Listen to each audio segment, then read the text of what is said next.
Hey there, baby chickens. This is Dalton Castle, and this is the UnFollowVic podcast.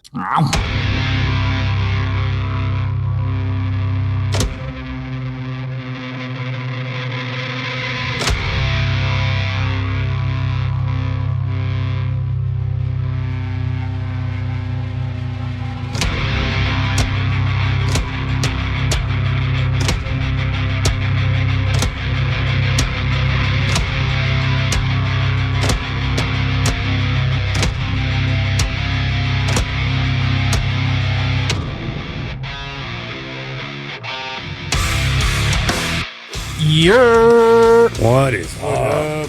What's going on? Oh, you know. Got big news for the listeners.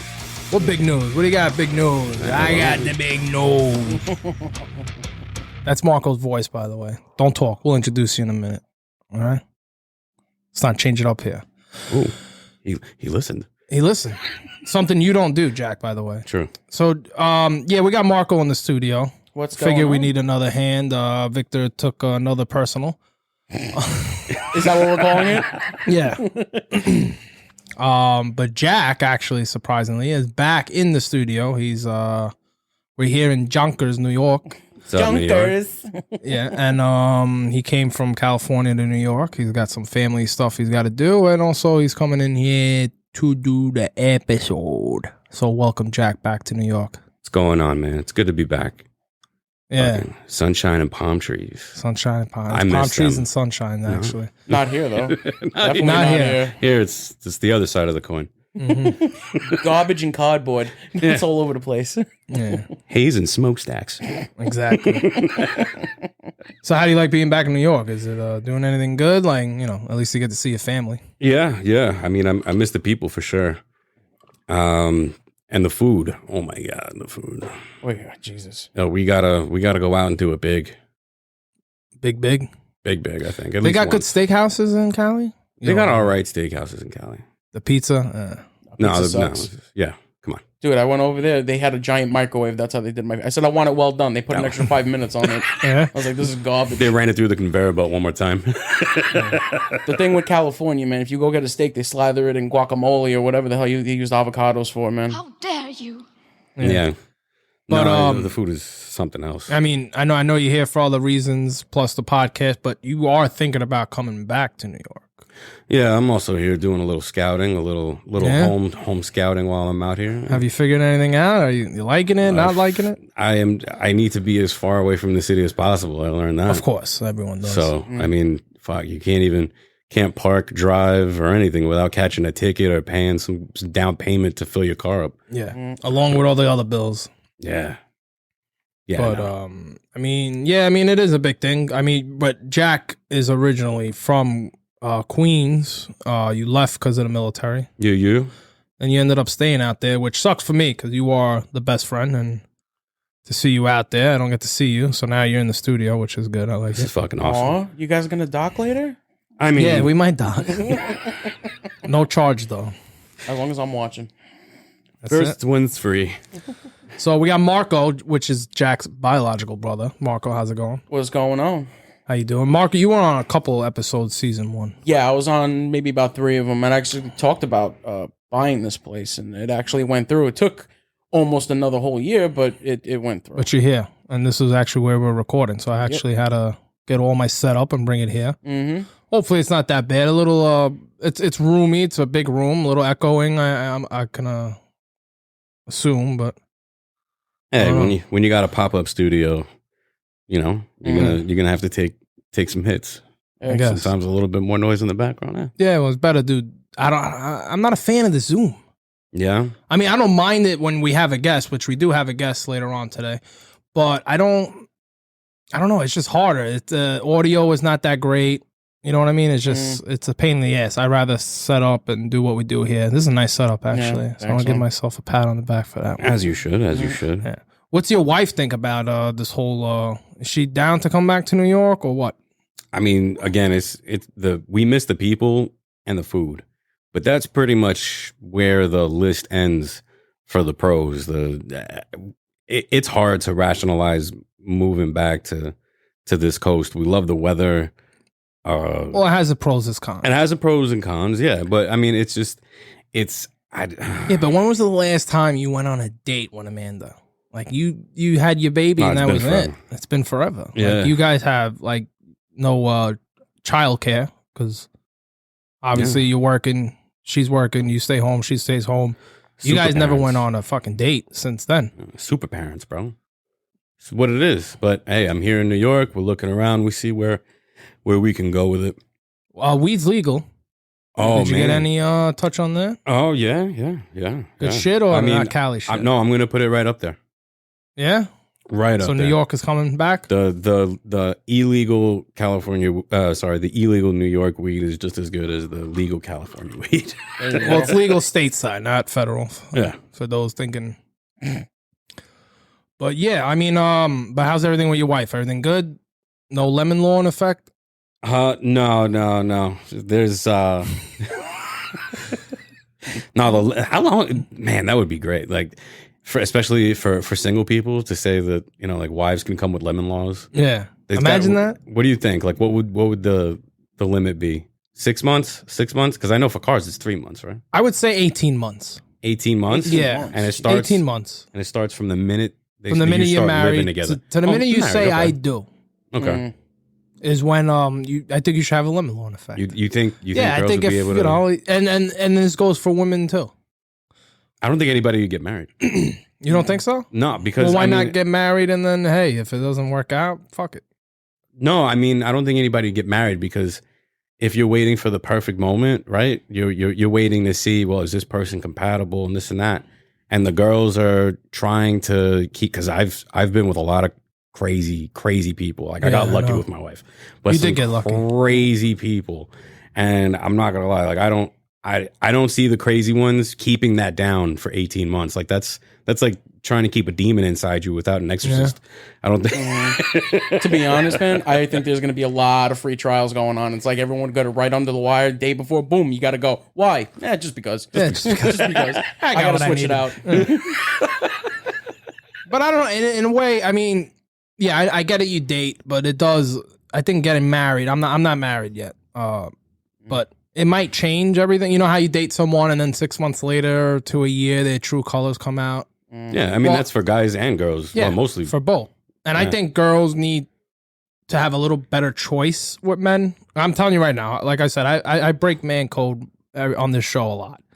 95% of guys are fucking pigs, but that's what a woman wants. I think guys are more upfront about it. Like, yes. You know what I mean? Like, if you're a fucking bum living in your mother's basement, the girl's gonna know in 5 minutes within knowing you. But then why do they? But they put that front up like, no, don't put it there. I don't want it there. Stop. Put it in hard. You're like, it doesn't make sense. Just go out from the get go. It doesn't make sense to hold back. But when you got married, what did you look in to your wife? Like, what were the if you had to name top 3 things? Top 3 things? Okay, so she's beautiful, mature, and intelligent. Yeah. And those are and a lot of things other than that. I know she's loyal. Mm-hmm. That's a big important one. So you can't really, I don't know, 3 things. See, that's what I'm saying. Like, I didn't pick her because she had 3 things. I picked her because she had all the things. All the things. Well, what are some of those things? I mean, I've known her just as long as you known her, right? Yeah, and more or less same. Amazing woman. Yeah. Shout out, Amanda. Yep. So we got a married person. You got one that's in a relationship, and then you got the single Marco. How's the single life? How's the single life? Yeah. Are you serious right now? I'm dead ass. With this, I like turtles. With this pandemic, me staying in like a mushroom in the dark every night because you go out, you can't get coughed on, you can't cough on other people. It sucks. And then you have to have like these profile pictures on all these dating apps, and it's too much, man. Yeah, it's too much. It's not like how it used to be. Plus, now it goes without saying you can go outside vaccinated without a mask on. Oh, well, now it goes without saying. By the way, this is pre-recorded for a little bit, so this episode doesn't really come out until sometime July. But it is what are we, April something right now? April 20th. Yeah, sure. But anyways, yeah. So technically, yeah, we're talking about it now, but by then it'll be probably normal or whatever. Watch, no masks anywhere, and it'll be completely changed. Well, that's normal. That's what I'm saying. Wearing the mask is not normal. Well, yeah. Well, let's not get into it. Oh, we're not going to get into that right now. 3 masks. Three Three masks. masks. Like we're a Brita filter. Jesus Christ. I just wrap my head in toilet paper. Fucking Yeah, right? Walk around like a mummy. Styrofoam all around. Stupid. Unbelievable, man. Yeah. We gotta How's the walk- kids? The kids are good? Oh, yeah. No, the kid, man, I miss them so much. I can't wait till you have kids, man. So if you had the lemon law, Yeah. Amanda's passing the test. She would have made it through. Yeah, I'd marry her again tomorrow. You marry She her still again. wins. Yeah, she wins every day. But I think, yeah. I mean, the lemon law should be good. But, yeah. Other than that, all right. So we do have a guest. We are going to hook them up. We are going to get them ready. He's going to be a treat. We'll explain more about it, but we will be right back. This is the UnFollowVic podcast.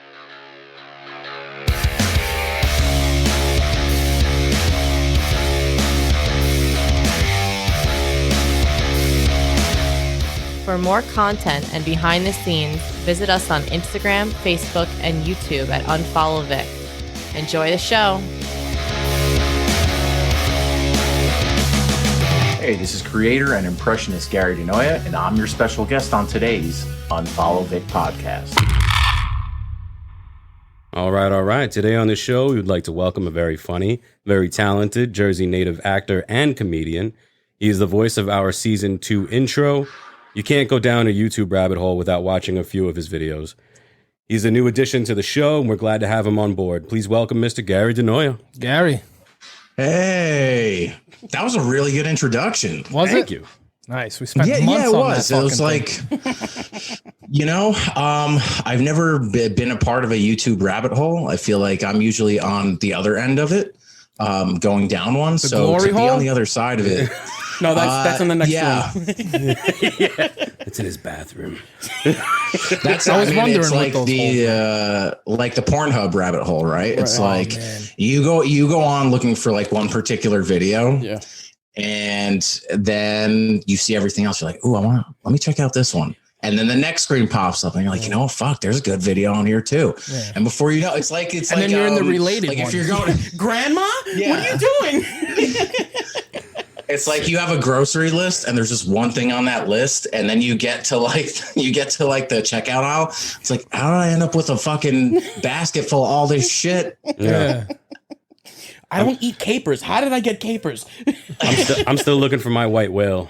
Uh-oh. What do you mean? Nugget porn? I can't find it. I'll get porn. What the Yeah, fuck is no fucking arms and no porn? legs. Oh my God. Stop it. It's my white whale. I can't find it. You find me. Is that what it's called? Nugget? Yeah, because you kind of look like a chicken nugget. It was funny. Is that what it's called in your dictionary? In or my that's what- circle of weirdo friends who have also decided that this is going to be their white whale. And I'm all sitting over here thinking chicks with dicks is bad, and meanwhile this guy's fucking people with no limbs. Yeah. I don't understand that. Am I the only one that was actually thinking about chicken nuggets? No, I'm pretty sure Marco was thinking. Personally, No, I it's like always think about the older we get, like, and the more depressed I get, like my libido and sexual drive goes down. So I actually get more turned on by seeing, like, if it was just videos of people dunking chicken nuggets in a fucking barbecue sauce. Yeah. Barbecue? You're a barbecue guy? I'm sweet and I'm sour. I'm a everything guy. Like, I usually I'm a 20-piece nugget. The just bare minimum to start, and I'll get an assortment of sauces. I remember when that Rick and Morty sauce came out. Remember that Szechuan sauce? Yes. Yeah, like my spot in Jersey City, I would call and see if they had some, and like I would just slip the girl some money, and I would always get the Szechuan. You got to get it. I can't do it without sweet and sour. By the way, I just had McDonald's last night. So it's a Big Mac and a 10-piece, and you get the 10-piece for $1. Just throwing that out Dude, that's there. what happened to me last night. I didn't even realize I think that's it. what happened to you every night. Hey, listen, I'm not a big Mickey D's guy, but when I go in, I go McDonald's is the best. You want to know how big of a Mickey D's guy I am? I have the app on my phone, Dude, but I'm also so embarrassed. I have the app on my phone. It's on the last thing when you slide. Yeah. So it's like screens 1, 2, 3, like it's like all full. And then like just by itself in the corner is McDonald's. I got to look around to make sure no one knows that I'm using it. You got to get the deals, man. Oh, Vic's looking at you. Like just found his long lost father. Yeah. I'm not gonna ruin the ending of this. It's not a big thing, but I think we hit the guy that's gonna mention it. So I'm just gonna leave that's for later. But anyway, so yeah, Gary is the voice of season 2 introduction. He does a fucking stellar impression of Ray Liotta, which actually we're probably gonna want to hear it, and people are gonna want to hear it. So if you haven't listened to it, it's actually out on Spotify right now as a teaser because the season does start on 2 days, May 1st, whatever day of the week it is. Yeah. It was really good. I listened to myself this morning and it was nice. It's like, like I was on the toilet, pressed a button, and it's like a mirror, but the mirror is my own voice, and it's just, it was really good. There you go. That's fucking dope. So yeah, thanks for having me. But so that's it's funny, man. Like we grew up in the same town and went to the same high school. So like every morning, like our high school, Union High School, had like a wall of fame. It's like a very small wall. It was like Robert Wall, Arliss, and him, and like maybe one other person. So it was just like always. It was like going every morning going to school was like going. It was like your Graceland. Yeah. Mm-hmm. Now, seeing that, did that include a why you do the impression? Or I mean, everyone watches the movie. My whole thing with impressions is like I try and do ones that people don't do, because like everybody does Christopher Walken, Donald Trump, and all that stuff. And I guess I'm such like a competitive person where if I can't do it as good as or better, then I'm not going to do it. Like, but the funny thing is like somebody did a Ray Liotta impression, and I got so jealous. It was during the whole insurrection. I'm sure you saw it because it went viral. It was basically they cut like clips of like people getting taken off of the flights, when they found out that these people were rioting at the Capitol, and he said it to the song and did the whole voiceover thing. I'm like, fuck, why didn't I think of that? But it was nice to know that there's one other person that does Ray Liotta, and it lights the fire to do more stuff. Like I love doing like Pitbull. No one really does Pitbull. Yeah, I seen that on YouTube. You have that out. Yeah. Hola. Mr. 305. Mr. Worldwide. Welcome to UnFollowVic Podcast. Dale, burro. Ooh. Oh man, I'm gonna have more things for you to do. But let me tell you how this all happened. So so I have a producer. His name is Vinny Carbone. Jack and I actually wrote the script to what you said. So basically we were just out and about, and I was like, yo, why don't we have like a Ray Liotta impersonator bring in the season 2? And I leave it up to him. Within a day, he goes on YouTube and finds you. I'm like, get me this guy's fucking email. And then I emailed you literally the next day. And thank you for getting back to me and doing it, because I was like, oh my God, this guy's probably gonna ask for like $1,000. I barely make that a week. Dude, I haven't had a job since March since the beginning of the pandemic. So like being a actor, creator, whatever you want to call it, I was working in a restaurant to as a survival job, because it was it would just give me the freedom to audition. I work like breakfast and morning and lunch at a fancy hotel, and at night I could go and perform. And I found out I lost my job on Instagram. Like the owner, it was like just like the owner of the restaurant sitting in the booth, like with like a pensive pose, like, sorry, it's been a nice run. And I gotta be honest, like I couldn't be happier. I hated working in the restaurant industry. Even like being like grown up Italian American, like I was working in pizzerias at like 15, 16 years old. Yeah. God bless. I've been there. Yeah. So to go back to what you're saying, the funny thing is like, if people are nice, it's like, it's cool. Like I don't mind doing stuff like that, because, like the Joker in Dark Knight says, if you're good at something, never do it for free. But that's a misquote because they've left out the last parts. Like if you're good at something, never do it for free unless you're an actor. I've been doing shit for free, like, forever. So when people are nice and people are cool and you just like, you can even like digitally texting, emailing, you can kind of get a feel for how people are, and it's cool.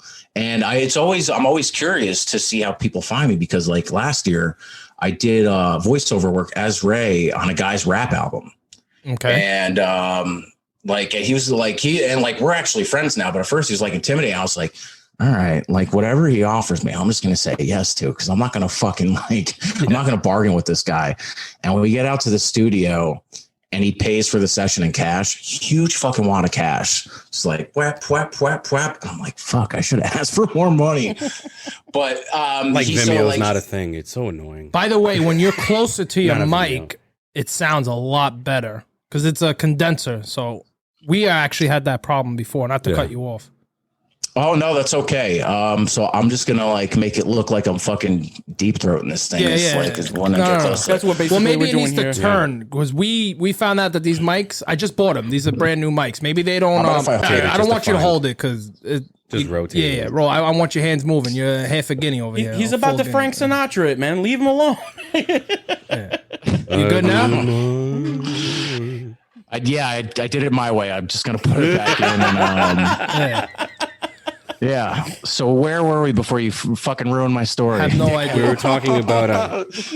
No, I want to know how I got. I'm just busting balls, and that's like how I already feel. Like I always get worried. Like I don't. Not that I get asked to be on a lot of podcasts, and it's funny because as a comedian, everybody has a podcast, but then it's like nobody asks you to be on it, so it hurts your feelings a little bit. You're more than welcome. But well, I already feel welcome. It's cool because like at least like you guys gave me a script. So this rapper who's like very well known in Philly, he's like, yeah, man, just say some gangster shit. I'm like, oh, all right. And I was just like, yeah, all you fucking bitches, hoes, hustlers, let's see some fucking dicks, titties, you fucking. And I just didn't know what to say. So I was just like saying a bunch of vulgar shit. And like this, like he's like probably like 22 years old, like the sound engineer is like, yeah, that's all right. That's good. And I'm just like, you fucking cocksucker. A giant cane comes out. Yeah. Stage lift. And then, that was that. But it was fun because a lot of times, like when you audition for things, sometimes they want you to improvise. They don't give you copy. Yeah. And the fucked up thing with that is it's like, the way auditions work is whether it's for voiceovers, commercials, television, movies, whatever, unless you get a callback, they don't call your agent. So like the callback is like the final round. So like you never know what's going on. And I hate the ones where you have to make up your own shit because like these people are recording it and they steal your shit. So like years back, I did like an audition for like General Electric was some new washing machine with some sort of sock technology bullshit or whatever. And they were casting different roles. And I would like went in as a hippie because that's what it was cast for. And they're like, yeah. And the casting director, I'll never actually, I don't give a shit if I put him on black, but Ken Laser was casting director. And he's like, yeah, just say some hippie stuff. Just get in there and do it. And so I'm like, yeah, socks, man. They're like sweaters for your feet. And I'm like, all right, that's funny. I'm going to get a fucking callback. Don't get a callback. Commercials on TV. It's this beautiful girl who looks like was like pulled out of Woodstock. And she's like, socks. They're like sweaters for your feet, man. And I'm like, motherfucker, for real. And you can't do anything about it because what if you say something? What are you going to do? It'll probably cost you more in the long run. It's like that, I feel like it's this not just in the creative field. It's like in any position where someone has authority or power over you. It's like if you challenge that, then you're going to get like, if you're playing like you remember Four Squares when we were kids? You ever play that? It's like a handball on the. Yeah. It's like you get knocked out. You get knocked out of the square. Yeah. And in the creative field, you're like, especially podcasting is. Not thanks to the pandemic. For me, thanks for the pandemic. There's a lot we can actually say thank you for. There's a lot we could say fuck you for. But there's a couple of things. I only started this thing last year during the pandemic. I me, You know what, man? I had a conversation with a friend. Sorry to cut you off. Like, literally yesterday, like, you know, there should be no guilt in like good things happening to you during this. Like, yeah, like a lot of terrible things have happened. Yeah. And we're still in it, but it's like, you know what? Like for me personally, like things I've got 40 hours a week now to I've always wanted to be like, if I had an extra 40 hours to be creative and do stuff, and spend more time with my wife and get to hang out with my cats, slam your dick in a drawer, like, whatever you want to do. It's up to you, but just that's a level. Yeah, dude, I got a mullet right now, man. Like, party in the back. Look at that shit. Or just turn around. Let me turn around and show you the back. Go ahead. I gotta see this. Look at that thing. Oh shit! Business up front, party in the back. It was so powerful it knocked the microphone off. There you go. Yeah, but just like I was saying, I'm a guy where I've been outdoors my whole life. You guys know that. Like I was in my house literally to shit and eat. That was it. And then this pandemic came, and at first it was kind of like, because I played softball 3-4 times a week. And now softball got canceled. It was the middle, spring training, all this and that. And I'm like, what the fuck am I going to do? So I end up spending some money on this podcast shit. And it's been going, I think, good so far. It sucks for me because I've been doing the same exact thing. You've been doing it your whole life. Exactly. Yeah. So what the hell is it? But I don't mind being like, I don't know. I'm more of an indoor guy. Well, you have to look at it this way, right? It's like, are you happier now? Same. I am. My girlfriend isn't. Not in that sense, but like Sony is. Well, why? Is it because you're spending a lot more time doing this? Well, like I said, they're all like, I have my few days off, and one day is dedicated to the podcast. Like today is dedicated to podcast. Tomorrow, you don't. But like, this is a thing, right? It's like, because I've been married for 4 years, and it's like, is that the female in the videos that you do with? That's the girl you married? No, that's just a friend. No, that's a friend of mine, and it's just that's what people think. Just friend? Because we're. I mean, like, we're friends. Yeah, we're friends. We're still very close friends to this day. We just like, and those videos are all improvised. So that's what I love about them even more is like, because that's where my background started before I started doing impressions and stuff. And we just like vibe, and it's just very natural. And the wife is okay with that, obviously. Well, this was before we met, but it's like, because those videos. My wife is an actor as well. Okay. So like, for example, like I deal with that jealousy as well. Like a couple of years ago, she got to shoot a commercial with Paul Rudd. Oh, really? Nice. A good looking guy. Yeah. And my wife is hot as shit. So like, you got to worry about that too. 100%. And, like she's such a pro where like, she was like, hey, how'd it go? Like, what was it like? She's like, yeah, it was just, it was a solid day. It was fun, this and that. I would have like nutted in my pants. Yeah. Just like being on set with him. So that's like the good thing about, I think it might be different if you're a creative person and you're in a relationship with someone who is not doing that. But since we, are both in the same field, we have a total understanding. It has to be a good understanding. Yeah. So that's good. It's like we're goofballs. It's like I like, when before all this stuff, like I would do shows where I would like run around stage like in my underwear. It's like, Yeah. Who doesn't like one of those? Well, I mean, that's good because you gotta feel. You do stand up too, correct? You do comedy. What's funny, man, is I started off doing improv. I performed a lot at the Pit, but I trained at UCB and stuff like that. And I was on a house team doing improv and sketch. But like, it's probably because I was getting high and drunk all the time. I never I've been doing this for 10 years. I've spent 8 of it, like not like wasting time. And then I was like, you know what? I'm tired of this team shit. I want to do my own thing. I was always was good at doing impressions. I think I was just too scared to actually go for it because I was drunk and like, a cokehead. And then like 2 years ago, like actually 2 years tomorrow, we'll have 2 years sober, and that really like changes your philosophy on things. Mm-hmm. So like, for example, speaking of impressions, I know some of my impressions are not the best.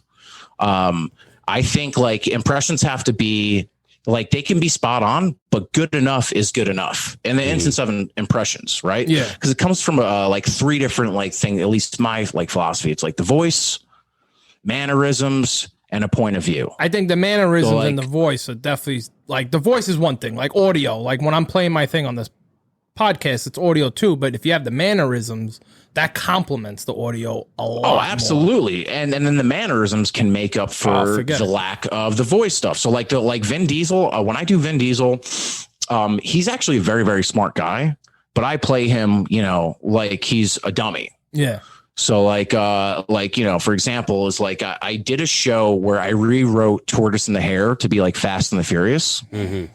And the show, it was like a Time Out New York's critic pick. It was called Vin Diesel Reads Children's Books to Adults. But like up top, I'm explaining why I decided to do this. So he's like, you know, as a parent, it was really hard to read bedtime stories to my kid because my voice is so deep. I would set all the car alarms off. Just like, you know what I mean? Like, and then there's some, and then like I just playing him like an idiot. Like, well, I like that. Like, you know, like 10 years ago, I won an MTV Movie Award. I still haven't digested that big box of popcorn because it's a fucking, you know, just like dumb shit. That's good though. I think my favorite thing is I'll just do one more. It's like, because it's true. And then we'll talk about this after. He's like, hi, I'm Vin Diesel. And I always sound like I have bad breath. You ever just look at someone, like hear them talking, you're like, you know that motherfucker's breath stinks, man. That shit's kicking doors, waving the 4-4s. There's some people you can't, I mean, screaming halitosis don't hurt me no more. Yeah, man, I know that. There's some characters though that you really can't do without the mannerisms. Like you can't do a De Niro without doing the face. Well, actually, you know, Well, I mean, Sebastian Maniscalco is all mannerisms. Yeah. I mean, it's the voice, but it's also like, you know, like he's like an Italian dang cook. Yeah, you gotta move around. Like when you're like, he definitely never got caught in tag. Like, Dodge I'm going this way. I'm going that way. Come and get me. All right. Like, you know, like, but yeah, the De Niro thing is like some people's De Niro's impression. And that I don't even do him because it's like, it's got to be like, it's my face looks like it's constipated. Yeah. Like, what am I doing here? That's better. But that's actually, better you and Jack, your fucking camera is fucking miserable. He's standing right here. Actually, we're all in the studio, but you and Jack do impressions, and like, I'm gonna admit, you guys are fucking always spot on. He's more the cartoonist. You're more, you know, you do actual. Oh, what does he do? I'd love to hear some. Jack, do some of your what are you zoned out? What are you high? No, he smoked a little. You're putting me, a little. No, but you putting me on the spot. I don't know what you want. All right, so I'll do Cleveland. Jack. It's Peter Griffin. Here's the thing: you're smoking the devil's lettuce, and the thing about impressions is, if you do them, people are going to ask you to do them. True. I wasn't coming on here expecting not to do impressions. Then that just morphed into Obama. I was like, not to do impressions. Hey, Peter. That's it? Huh? Mom, dude, it's hard do impressions. Like, this kid's been doing it since I know him. What do you want me to do? It's hard, man, because like right now I like no, but this is how he talks, right? Like 90% of the time. Well, what about the Joker? You want to know how I got these scars? My father was a drinker and a fiend, and he'd beaten mommy right in front of me. Nice, yeah. Go off. It's. I wish I could do impression. I could just do the Quagmire Giggity, and that's about it. Yeah, I mean, I'm obsessed with like the Joker, the character, as well as Heath Ledger's performance. Like I've gotten to play the Joker in a couple of short films, and it was so hard because it's like, all right, how do you do your own thing without like sounding like any of them? True, but it was fun because like Heath Ledger's like Jack's just like, it's, you know, the cadence, and like if you look at like there's this video of Tom Waits on a talk show in the 70s. That's where he got it from. I actually saw those. So like a lot of my impressions, like let's say characters that I do, like if I'm doing the I did a video a couple weeks ago. It's like, you know, at future family gatherings, like this is what it's going to be like running into your uncle from Jersey. Like, You get the Moderna or Pfizer? Yeah. You get the Pfizer, Oh Moderna? my god, that one was so Don't get the good. Johnson Johnson. That one was so Yeah, good. He laughed hysterical. I was We were watching dying. it. Because you can actually, we can all relate. We all have that uncle. I mean, I'm only half Italian. I don't know what you're full blood. Me? Yeah. Yeah, my all my grandparents are from Naples. Or so I like, you know, who knows nowadays with ancestry stuff and whatever. But like, Ancestry. yeah, we can all relate. We all have those, like, you know, I always make the, Yeah. hey, cuz, you want to come to my car wash? I just opened one up. Like, everyone has a cousin like that. It's Yeah. fucking hilarious. I don't believe like, that's that's how what, they you know, really some- talk, though. Who? Like, though, you know, like your cousin or someone that does shit like that. I just think they exaggerate their accent. They're using it in a way. Speaking of like what we were talking about earlier with Sebastian Maniscalco, if you watch his earlier stuff, like all the shit that he does now is toned down so much. Oh, really? I think he realized, like, yeah, his earlier shit, it's like he's very still on stage. Yeah. Like he doesn't lean into the Chicago part, that accent. He doesn't lean into like the head jerk. He's like pretty much like Ace Ventura and Dane Cook, but like Italian. Mm-hmm. You know what I mean? Yeah. And like once he started leaning into that, it was like he was getting went through the noticed. roof. Like the first time I saw him, like I discovered him like right as he was getting famous. My friends and I went to a cabin in the Poconos and we were doing mushrooms. Ooh. As one does. As one does. And he's like, we're all like fucking like laughing, as of course as you do, and it's a good time. And he's like, you know what? There's this comedian I'm really excited about. Well, like, let's check it out. And we were fucking pissing ourselves. We didn't know if it was from the mushrooms or whatever. It was one of his first specials, like the whole bit about like when company comes over. Yeah. Everybody has seen that one. Mm-hmm. But the funniest thing from that night is like my friend, we're sitting there on the couch for an hour or so watching this special. And my friend's like, God damn, it is so fucking hot in here. You guys feeling that? Are you guys okay? We're like, Chris, nah, man, what the fuck are you talking about? We're watching this. Shut the fuck up. Right. We start smelling something like 10 minutes later. And he's like, guys, like, I don't know if I'm tripping or like, I feel like I'm getting a fever. Guys, he like, you know, those like those clamp lamps. Yeah. Yeah. For like fish The tanks. fucking lamp, or like just like one of those like You could connect standing to like a lamps. beam or something. Yeah, so like it's like almost like a heat lamp in a restaurant. The fucking lamp is right on top of his head, and his hair is burning. I have an idea. That's funny. But then, like, you know, afterwards, and because my wife was with me when we were doing that, I was like, "Hon, let's watch it again to see if like this is real, like if it was a mushrooms or it's real." And it was real because I think he's hysterical. Yeah. No, he's good. No, he is good. I don't know. What? I think once you travel around the world and you see what people's, I think for Maniscalco, for him to lean into that New York, Chicago accent, it was great to get him through the door, but he didn't want to be a character because at a certain point, it's like it gets old kind of quick. You become that forever. You become that for and then you have a situation like Dice Clay where he can't go anywhere, and like he became a 10-minute skit. Hickory dickory dock. He's 10 minutes on repeat. He says the funniest shit, but he's very one-dimensional. You're absolutely right because I saw him at the Stress Factory a while ago. Oh, okay. Because I was gonna say you know, he was there. This is in like February. 2000s. This is like 2000s, and like because my dad is like a huge fucking Dice fan, and it was just like, you know, he's just doing stand up as himself, not the character anymore. And like, he didn't really have jokes to begin with. Right. There weren't like really punchline based. So it's funny because like I watched like one of his old specials.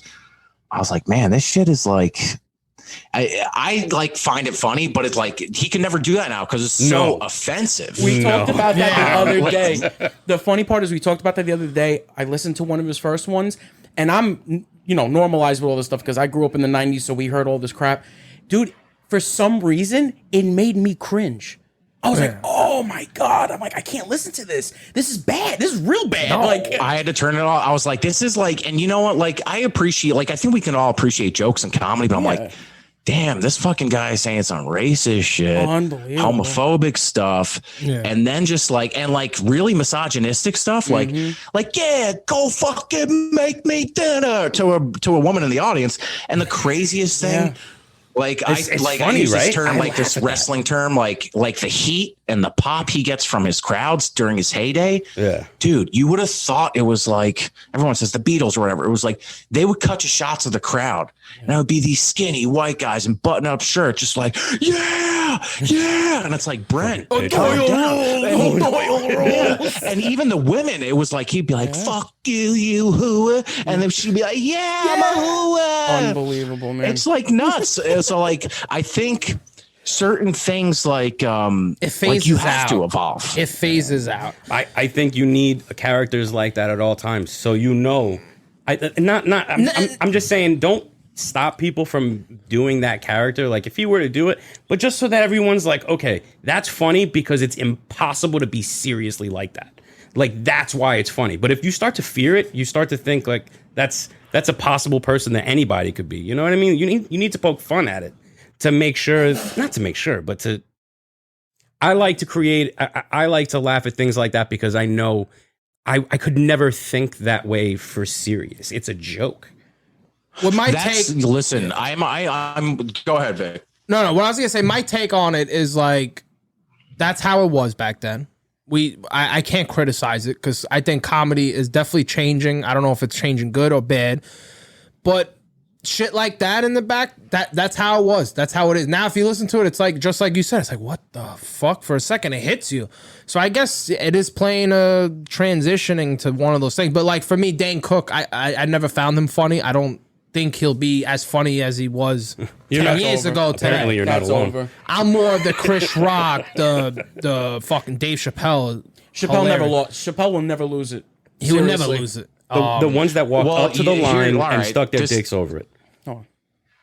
And then you're absolutely right. So I agree with both of you on this, where it's like times have changed and you have to adapt to that. That's just the way it is. But also I think comedy should be the one thing where nothing is off limits. Exactly. Where like, if we don't have that, what the fuck do we have? It's not comedy. If we're like, during this whole pandemic, I really hope people realize how important like entertainers are and like content creators are, because, whether it's a podcast or a minute long Instagram videos, it's like, you're kind of like taking people away from like whatever all this crazy shit is in the world. Yeah. And like to feel censored as a comedian, it's like, it's which like you asked this earlier, but I don't think I ever really answered it. I don't do stand up as myself. I would do it as characters. But what I've learned during this and like through sobriety is like, and this is why Dave Chappelle will always be number fucking one. And the same way why you liked my Italian uncle video. Yeah. Like relatability, talking about the truth, being vulnerable. That's what's funny. And that's like Dave is just talking about, like Chappelle talks about real stuff. Chris Rock talks about real stuff. They're like, they could change their whole delivery and everything, but it's the jokes are in like the truth that they're mining out of this stuff, as opposed to like Dane Cook, where it's like, so you're fingering a girl and it sounds like a DJ turntable. Wiki. It's like, you can't relate to that. Yeah. It's like, but it is tough, man, where it's like, what you were saying earlier about, is comedy changed for better? I don't know, man. Probably not, because the more like, people are very sensitive, more sensitive than ever, more outraged than ever, more mob culture than ever. I've definitely like written a sketch or something where I'm like, no, I can't do this. Do you wait on your sketches? Do you wait? Good, like when you do a sketch, do you give it a week before you publish it or anything? Not at all. No. I am like a machine when it comes to it. I make new stuff, like minute long videos, like maybe 1 to 3 times a week. Yeah. And then like bite size shit, like 15 seconds. No, I do it every day, because like the way my mind works is like when I have a whiteboard with all this stuff on it. When I have an idea in my mind, it's like I become obsessed with it. Exactly. And I have to do it. And the thing, like, where I've been doing this before the pandemic, I've been making like videos like almost every day for 3 years. And the thing that helps you with that is like, you get tuned in with like, it's like stepping into a batting cage. Like I'm better at hitting fastballs because I'm swinging all the time. And I know like what work, like if it makes me laugh, that's all I care about. And then if it makes other people laugh, cool too. But well, like, I think that's what the beauty. I know if, like, yeah, that's what the beauty is about comedy, is that what I laugh at might not be something you laugh at, but what you laugh at is not something what I laugh at. That's why we have our different comedians out there. We can't all laugh at the same thing. Like you said, I love that raunchy shit. I love when the truth is out. Like when Dave Chappelle rips on white people, I laugh the most because everything he says is true. And like so is Chris Rock. When Chris Rock says the craziest thing that ever happened to him too lately, man. Yeah. Chris Rock said the craziest thing in the world is when 3 white people are in an elevator with him because he fears his life. Because white people are fucking nuts, man. As a white man, I mean, there's no one I'm more scared of than straight white men. Yeah. It's true, but it's like, yeah. And it's one of those things too, where it's like, I've gotten messages from people. I have this character called Suburban Dad. I basically just make fun of white people. And, they'll say like, you know what? I found that a little offensive. Because there's like older people that follow me too, and I'm like, what? Are you mad because it's true? Like I feel like where white people are like so nosy. They just want to be a part of everything. And like, yeah, and like this is the cool thing too about like what we're saying. Like that's why Instagram is the only I back stuff up on YouTube, but I only really make Instagram is the only app I have. And in a minute, it's helped me become such a better writer because you have to like it's got to be all fucking like punchlines and like it's got to be good. I don't know about you guys. If I watch a video and like 5 seconds into it, I'm like, this fucking sucks. It's lost my attention already. 100%. So this, for example, for this video, Suburban Dad, like the first line was something like I was 3 blocks away and I couldn't help but overhear what's going on. So I figured I'd jump on in. Yeah. So it's like, you know, and it's like even when I was making that video, I made a joke about like he had like 2 Bluetooths. I was like, do you want me to order a salad from Sweet Green or make a false police report? Yeah. And when I said that, I was like, are people going to be offended at that? Because it's like, you know, it's a sensitive thing to make fun of because bad things have happened because of false police reports. But no, it's also fucking true. Yeah, but yeah. And then at the end of it, he bumps into it like he walks into a street sign. He's like, help! I'm being assaulted by a big old stop sign. Yeah. You have to laugh at it, man. I mean, listen, shit like that I find, especially like, you know how white people, they always like, you remember, I'm not going to mention names, but we would go to a bar and there would always be that white kid that's like, hey, what do you want, your 3rd or 4th drink? By the way, I had 3 shots of this, 1 shot of that, a drink of this. So a douchebag. Like, all right, guy, who cares? Just sit the fuck down, have your drink and shut the fuck up. I had a friend in high school. Yeah. I don't know. And it's funny where you were saying you do like impressions of your friends and stuff like that. I've never done this for a character, but this was how he talked when he was a kid. And the funniest thing was like he had a curfew. He always would lie about it. Like at like 11:45, he'd be like, "Yo, shit's getting corny. Time to go home." Shit was getting corny was his line, but he'd always be like, "Yo, I had 3 Mad Dogs, 2 Bud Lights, a shot, a Rumple Mints, and some Zambuca." 4 Loco. I was like, dude. Yeah, like I mean, as a you know, as a like an alcoholic and a drug addict in recovery, it's like I don't like if you ask me like I people are like how much you drink that night? More than I should have. Yeah. That's all I can fucking tell you. Thank you. That's all I needed to know. Yeah. You start listing it up. Or it's just like guys like, you know, like what were you gonna say? No, I'm saying when people start listing up what they drink and shit like that, it just shows actually a maturity level. It doesn't show anything. It's just that they're just immature people. That's it. Yeah. What it comes down. And the crazy thing, like I lived in Hoboken for a little bit, and like you're like the maturity level there, it's like the older people were, the more like they acted like they were 17, and half the time, like you would almost get into fights with people, you would get into fights with older people. Mm-hmm. Sad. Like, and like when I was like, you know, be coked out of my mind all the time, I would like be a ball buster and kind of start with people, just to like lighten the mood because I'm very non-confrontational. But when you shovel that shit up your nose, like it turns you into a different person. I remember one time I had to like run out of a bar and hide. And this was before Uber. So I had to like walk, like hide and wait for my friends to come out of the bar. These guys wanted to kill me all because I kept making fun of this one older guy in the cruise goatee.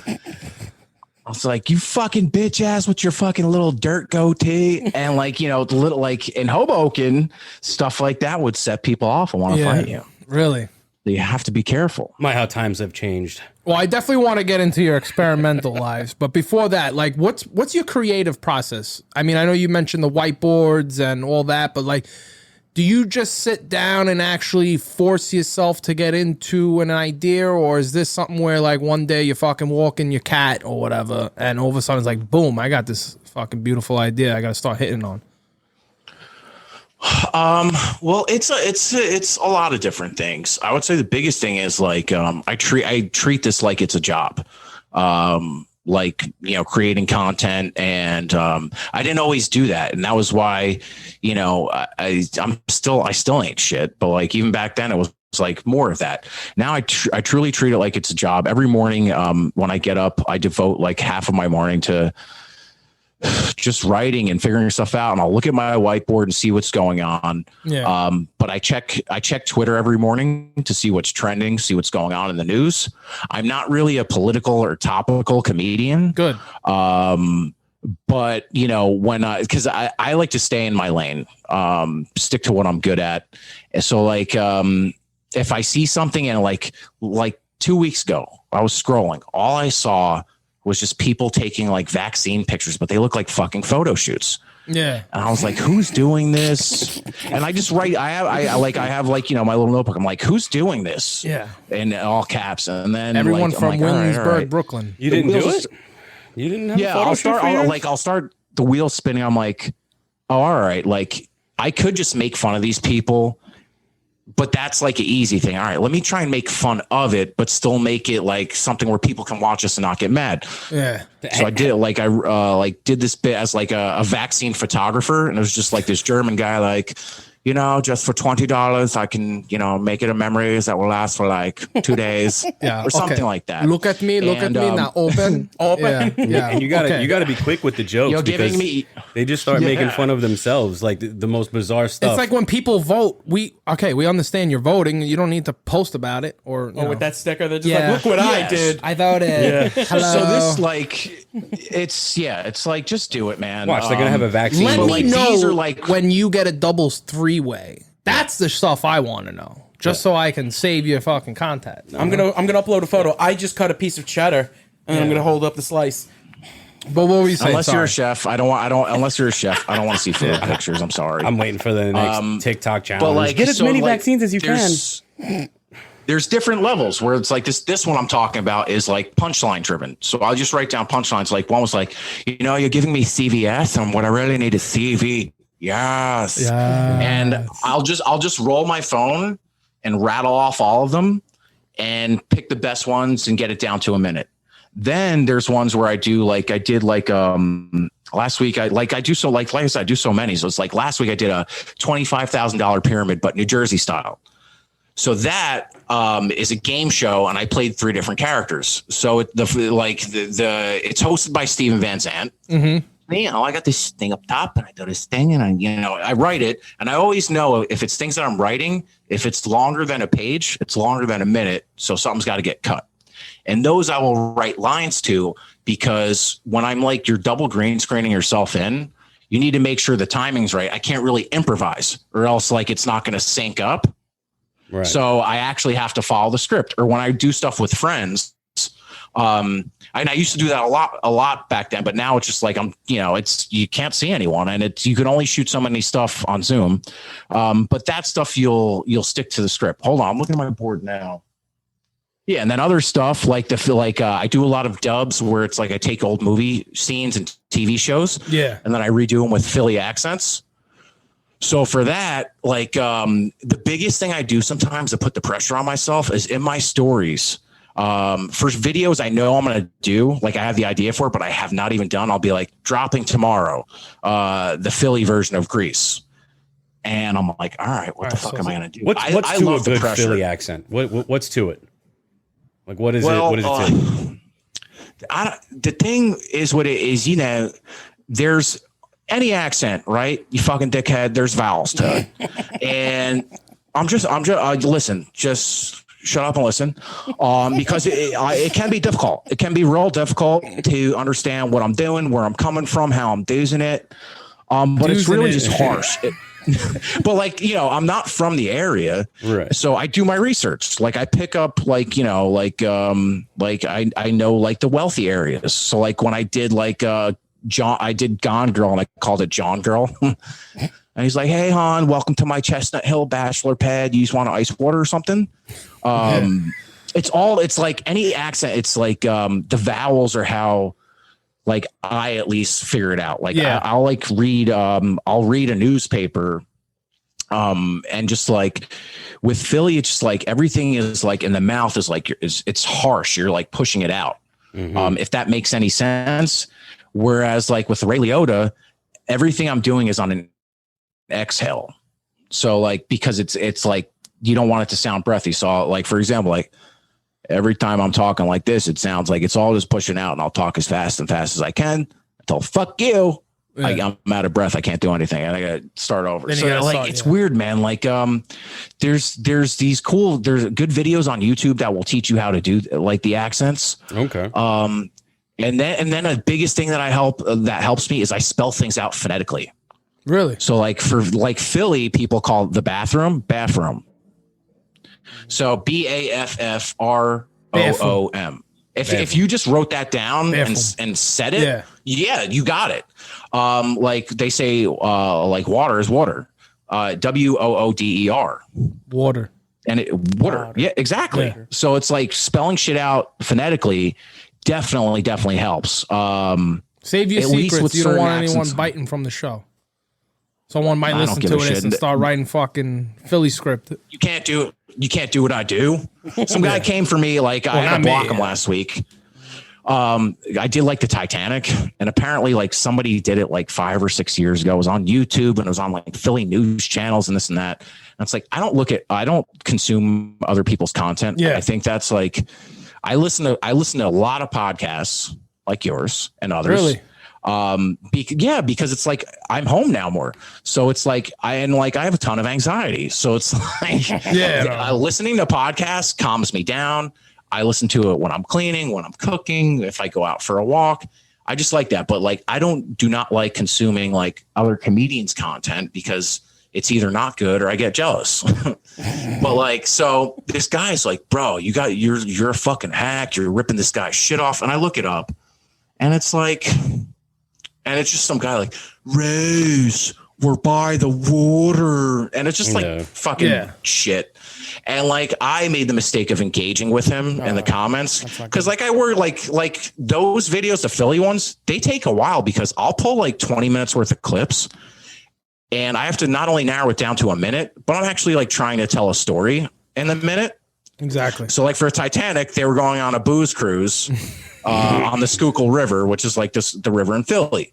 And so like sometimes if you catch me at the wrong time of day, that Italian temper, like I just like unloaded on him. I was like, what are you doing? Because now it's like my temper, I'm going to be, why am I letting this guy get the best of me? I'll be thinking about it all day. And now if anybody says anything negative, I just block them. Might as well. Yeah, at that point. And like to quote Lil Wayne, like in the Forever song, Drake, it's like, this is my theme park. What should I scream for? Like, you're in my, like, this is my world. I like, if you don't like my shit, then fuck you. Yeah, get off it. Which I got to say, Harvey Firestein, dude, you want to talk about fucking impressions out of left field that I absolutely love? You do a fucking great, and I know Marco here doesn't know who that is. Oh, honey, thank you. Oh, you know who that is, though. So sweet. David. I remember I gotta call my lawyer. You guys have the craziest laugh. Apologies. Godiva chocolate. Or as I like to say, go diva.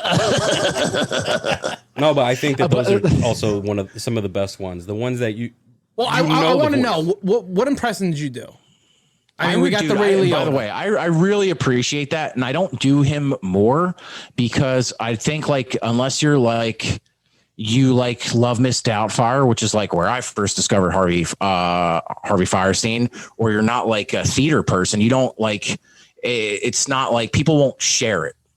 So I love doing him. Like I did I used to do one man shows all the time where it was like I got to do all these things but in expanded format. So I would do like shit where it's like Harvey Firestein as a dare officer. Christ. Okay. Let's say like I do it's like getting up there. It's like I was gonna write them down because like my like memory being shot from drugs, like I don't like my memory is shit. But like Adam Driver, I love doing him. He's just like, it's really, really fun. Like and like with him, it's like that face where he's always like, it's like fighting an allergy or a sneeze. You know what I'm talking about? And then he can yell, and then he can be really, really mad. So it's like there's like the fun thing too with like impressions. Like some people, it's like you can do them like one way or the other. Like my Nick Cage impression sucks. It's all right. It's all right. I know it's Nick Cage. I know it's Nick Cage. Yeah, there's no wrong way to do it. Right. And hello, like, thanks for the backhanded compliment, shithead. Like, but I know, like I did my favorite show that I was doing. It was called like I keep my titles simple. Vin Diesel reads children's books to adults. This one's called Nick Cage teaches sex to adults. Sex to adults. So it's just like a sex ed class as him, and it's like. There's like no one's going to be dissecting my impression when I'm screaming at the top of my lungs about a vagina. Right. You know what I mean? Or like about like how like people get pregnant, shit like that. That was a New York City critic pick, which I tried to look it up. I couldn't find it. I could because I want to watch it and relate and ask you questions, but for some reason, I don't like the live videos. I never live comedy unless it's stand up. I feel like really doesn't translate. Like I've posted some live stuff, but it's just one of those things. Like you had to be there, man. Like it's a different energy. 100%. And I'd rather be there.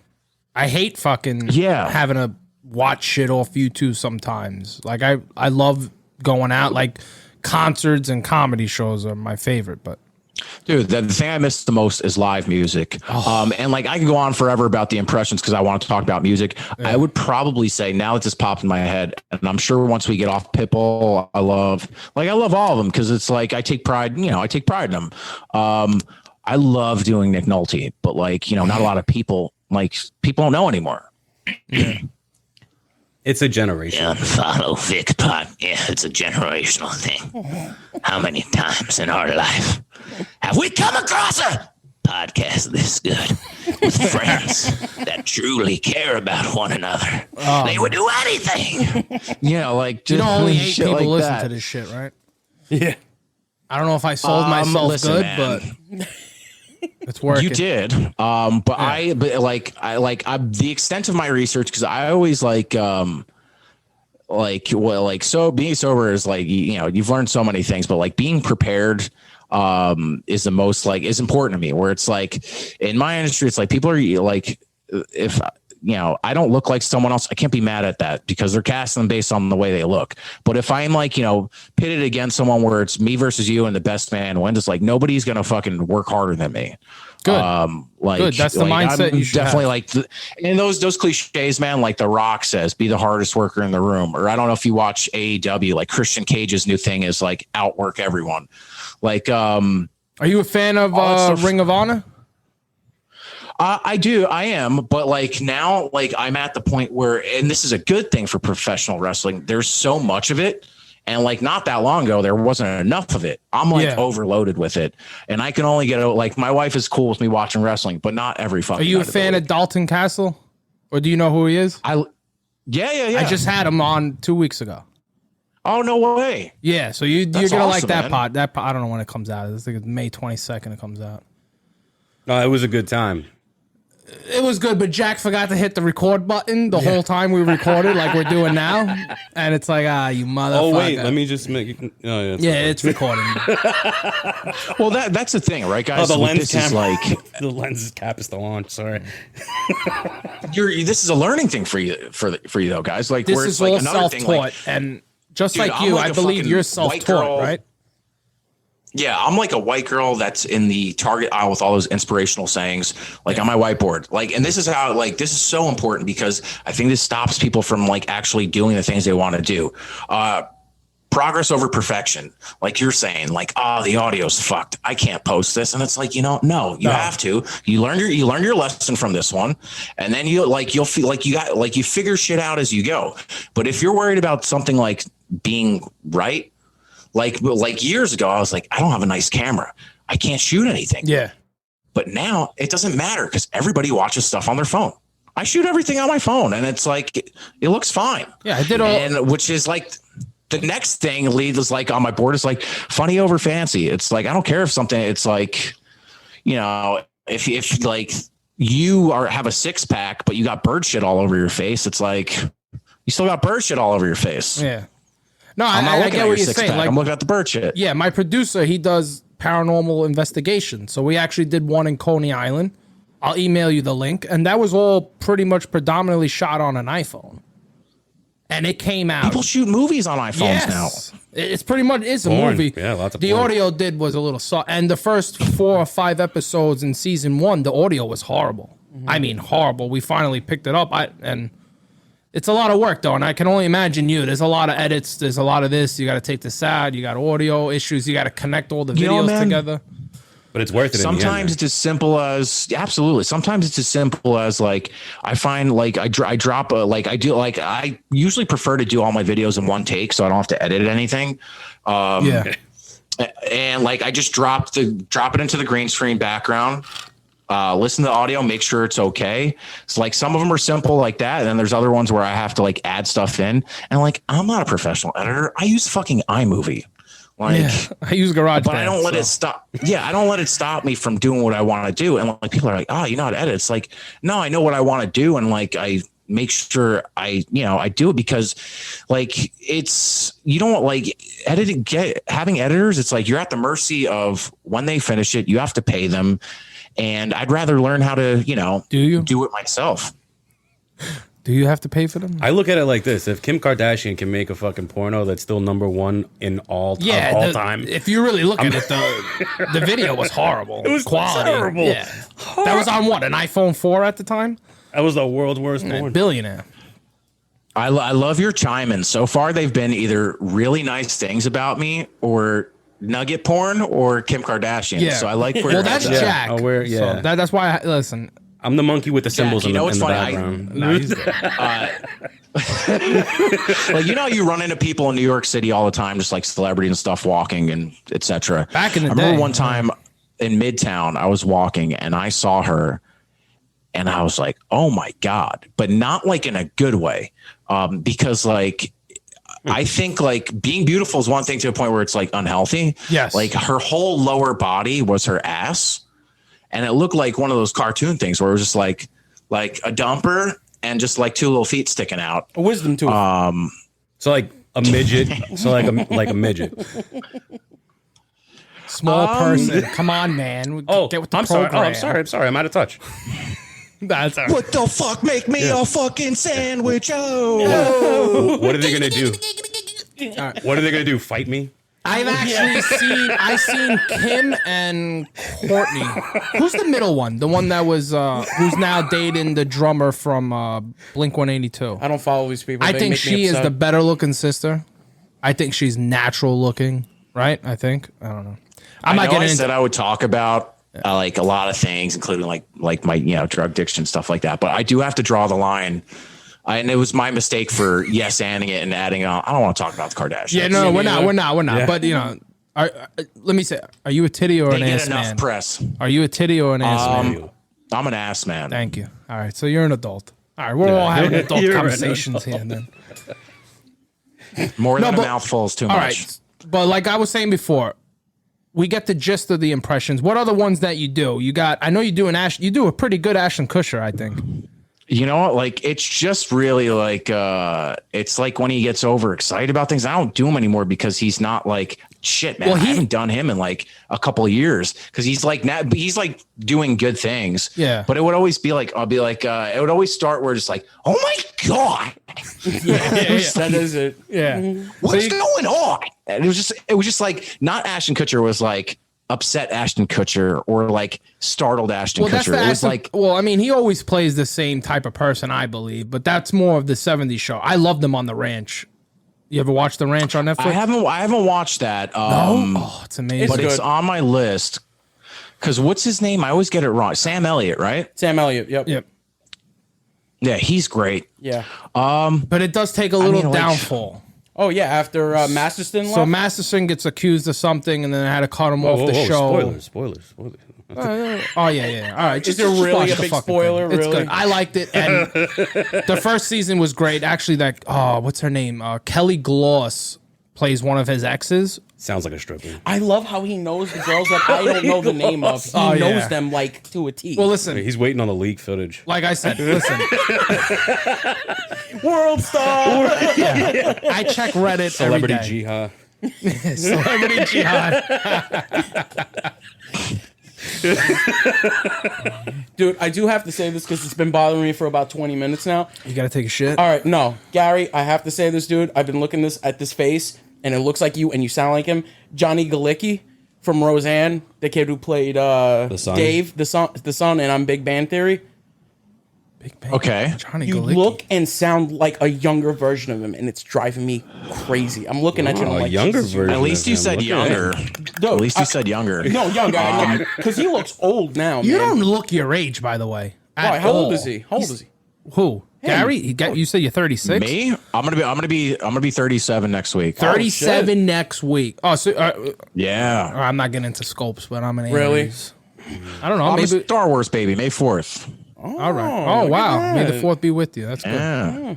But yeah, And then the next day you get Well, no, I'll trash. take it. Anytime you get compared to a celebrity is a good thing because, like, a lot of times in casting breakdowns, like that's what they do. It's like they'll be like, Yeah, you're actually spot on. I'm looking at a picture. a Michael Cera type, and it's like, well, why am I at this audition? Like they throw me in a pile of Jack Blacks. I'm not skinny, and I'm not like. Well, now I'm getting heavier, so it's like. I'm at the point where I either need to like career wise, either need to lose weight or just like fucking go for it. Here, you see this? I'm telling you that Gary. I'm telling you, Gary looks like him. Yeah. And he sounds like him too. In Well, it's certain the ways. eyebrow. It's the whole It's the facial face. He feature. has I mean, the- you he don't has have the the 5 features. o'clock shadow. No, but he's got the features. I Like, I'm shaved looking- like 5 minutes before we started. I wanted to make did sure you? like What are you going to the military tomorrow? I actually no, I just wanted to look handsome for you guys. Oh, thank that's you. I cute. appreciate that. And also not like a trash bag because I hadn't shaved in like a couple of weeks. So I look like a homeless. Look guy. at all three of us. We Yeah. all look like we just. You got shoved the our 5 faces in dirt. stages. Look, you got just hitting puberty, me trying to wing it out. I look like every video on Jack Black's YouTube. Yeah, exactly. Which is, by the way, his videos are very uplifting and great. They just make you happy. Yeah. Did you see the recent one where he's like dressed up as like Captain America and Iron Man, and he's like I one day just hope to running be- around? He's awesome. You know what's funny? Like I think the first time I saw him, you guys ever see that '90s movie Airborne? It sounds familiar. The dog? Oh, No, No, man. that's Airbud jerk that's off. Airbud. Dumbass. Real less. Airborne, Airbud. Fucking. Let me see. Yeah, one's a virus, one's a puppy. Airborne images. 1991. It's like about this like rollerblader dude from California that moves to like the Midwest, and it's like a fish out of water thing, and like he meets like these hockey guys, and one of like with the goalie is played by Jack Black, but they have like like the preppy rival school. It culminates at the end. They have this big race down Devil's Backbone on their rollerblades. I think I've seen it. I just can't. I'm telling you, check it out. Yeah. It's got this young Seth Green in it too. I like 90. I would say if I had to pick a decade, that is like obviously What nearest and happened to dearest Seth to me. Green? What he started doing Family Probably. Guy, and he felt like he didn't have to do anything else. Well, isn't he like? I don't like. I hate to be one of those guys. Like, I don't watch it, but I'm gonna talk about it. I don't watch Robot Chicken, but doesn't he do like? Isn't that his show? He used Yeah. to. It's not. It's not. It's over? I don't know. I think it's over. It wasn't on forever. No, it fell off, then went back on again. Oh, did and it? I don't know Okay. if it's back on again, like permanently. That was I loved that stuff. That was that was great. good. I don't know if it's any good anymore though. But everything falls off. listen, Gary, you probably know way more when it comes to Impressionist and getting jobs. Like when it comes, like how do you look for jobs doing these impersonations, or can you just make up your own character to do an animated film and get money for it? I mean, I hear, because I follow Howard Stern all the time, and a lot of people that he interviews, they do all that animation stuff, and they love it. They fucking love it. I would personally, that would be honestly, man, like, you know, everybody's like if you ask any comedians, like, what do you want to do? It's like, oh, I want to be on SNL. It's like, I don't want to be on this. Like, I would like to have like an animated show that's mine, where I get to do all the voices. Is like my favorite show growing up was Martin. And the reason why I love Martin is because, man, because he got to play all these characters. And it's like, I would love to do that. But like where we're saying, where it's like, I edit my own stuff because I have to. It's like, if I knew an animator that like I could partner up with and I didn't have to pay a ton of money because they're expensive. Like I already, you know, I have like shows ready to pitch where if I got into a room, like I have like log lines and pitches and, you know, I have stuff at the ready. Yeah. So the hardest thing, man, I'll say this is like, I do have a commercial agent and I have a manager. My commercial agent's great. My manager really doesn't do that much for me. It's really hard. You can't get legit representation and legit jobs. That's what they call legit representation. It's like movies, television, unless you're booking stuff. It's like, well, we don't like, you haven't done anything. So it's like, well, I know if you help me out, I promise you. So that's where I'm at. Like I call it the Seth Rogen effect. And like, I love what he does because he would never be a leading man in a romantic comedy if he didn't write the fucking movie himself. Exactly. You know what I mean? So it's like, I know now, it's like, to be honest, like I'm getting older. I'm a straight white guy. There's a million straight white guys that do comedy. I look at it like, what do I do that nobody else does? And just like create my own path. Do your own shit. So yeah, exactly. I'm always right. Like it's become an obsession, like the same way where it's like, it's almost like, I guess I replaced one addiction with another. It's like, I was always performing and doing comedy, but that wasn't my addiction. My addiction was drinking and, getting high all the time. Now it's like the addiction is like, when you have a clear head and you have all that like confidence, because when you're like years ago, like I didn't believe myself at all. And there's nothing more scary than a comedian or a performer or anyone creative who doubts themselves. So you think? So now that I don't doubt, no, go ahead. Now that I don't doubt myself, like I'm just, I'm just making sure that I am ready for if and when something comes along. Where it's like I've like for pitches for like I have screenplays, things like that are ready to go. Like I know, for example, if I got to audition for Saturday Night Live, I would fucking murder it. I would absolutely murder it. I've said like, my manager has sent in audition tapes before, but it's like, it'll never happen. Like, but like, you can't get a new manager. How does it work? Now with like TikTok and all that shit, which like, I'm like almost teetering over to just caving in and doing it because I've just been told by so many people that you need to, but I have friends that are like, you're going to be doing some dances. They're not friends. No, I like, that's why it's just cringy for me. It's like they get managers because that's like what, like these management things now, it's like, they're not looking for actors or whatever that have talent. No, they're looking for influencers. Mm-hmm. They're looking for people that can sell their fucking shit. I can't tell you how many hosting jobs I've lost out to, like on True TV. True TV was pretty much all True TV, but like where and that one time they're like, how many followers do you have? It kills me though. This was like earlier. Yeah, this was earlier. I probably like it's like 800 followers, and they're like, no, we're going with the guy who has 2 million. He has 2 million followers, and all he does is take off his shirt and like make pretend to like fucking lick his lips. I can't stand that shit because it fucks the whole system up. It will only get worse at that point. I'd rather have someone like that has the quality more than the quantity. It might take time, and I'm telling you right now. Someone told me this a long time ago. Don't stop doing what you're doing. It's gonna happen, dude. I don't have a backup plan. Good. So like, I was going to school to be, or I thought I wanted to be a doctor. And what doctor would have been? A funny doctor. I wanted to be A gynecologist. oh, bend over, you fuck. Yeah. Are you wet because of me, or you're wet because of the sauce? And then I could just do all my bits, like just be like, all right, bend over. I'm gonna stick my finger in your ass. By the way, Dr. Adam Driver. You got cancer. Oh, You're a weird dentist. I thought I wanted to be a bilingual dermatologist. Bilingual dermatologist. Yeah, I was like that way I'll make a ton of fucking money. I don't have to look at like horrible like things. Like I have psoriasis, so I also I wanted to help people. But then I was like I'm doing this for my parents. Yeah. I'm doing this to please my father, which is every Italian boy shit. And then I decided not to do that. And then I took a year off. And then when I went back to school, I saw a poster for One Flew Over the Cuckoo's Nest. And I was like, oh, I like the movie. Oh, that was great. It. That was a great and I really didn't have any experience or anything. Jack Nicholson. And dude, you want to hear something funny? Please. So they audition you for every role. And it gets to a certain point where the director's like, okay, if there's any role you would like to audition for, just write it down. And then after we come back from break, we'll do some stuff. And this is I was 22 at the time. So this is maybe 15 years ago, where I thought I was good at impressions, but I was not at all. So they give me the script for McMurphy, and I don't know anything about acting. I start doing a fucking Jack Nicholson impression. And this audition, not realizing that I'm embarrassing the fuck out of myself. Really? All right, nurse. I can't even Nurse Ratched. I can't even do the impression now. And the director was nice enough to after 3 more readings, they're like, guys, everyone's doing great.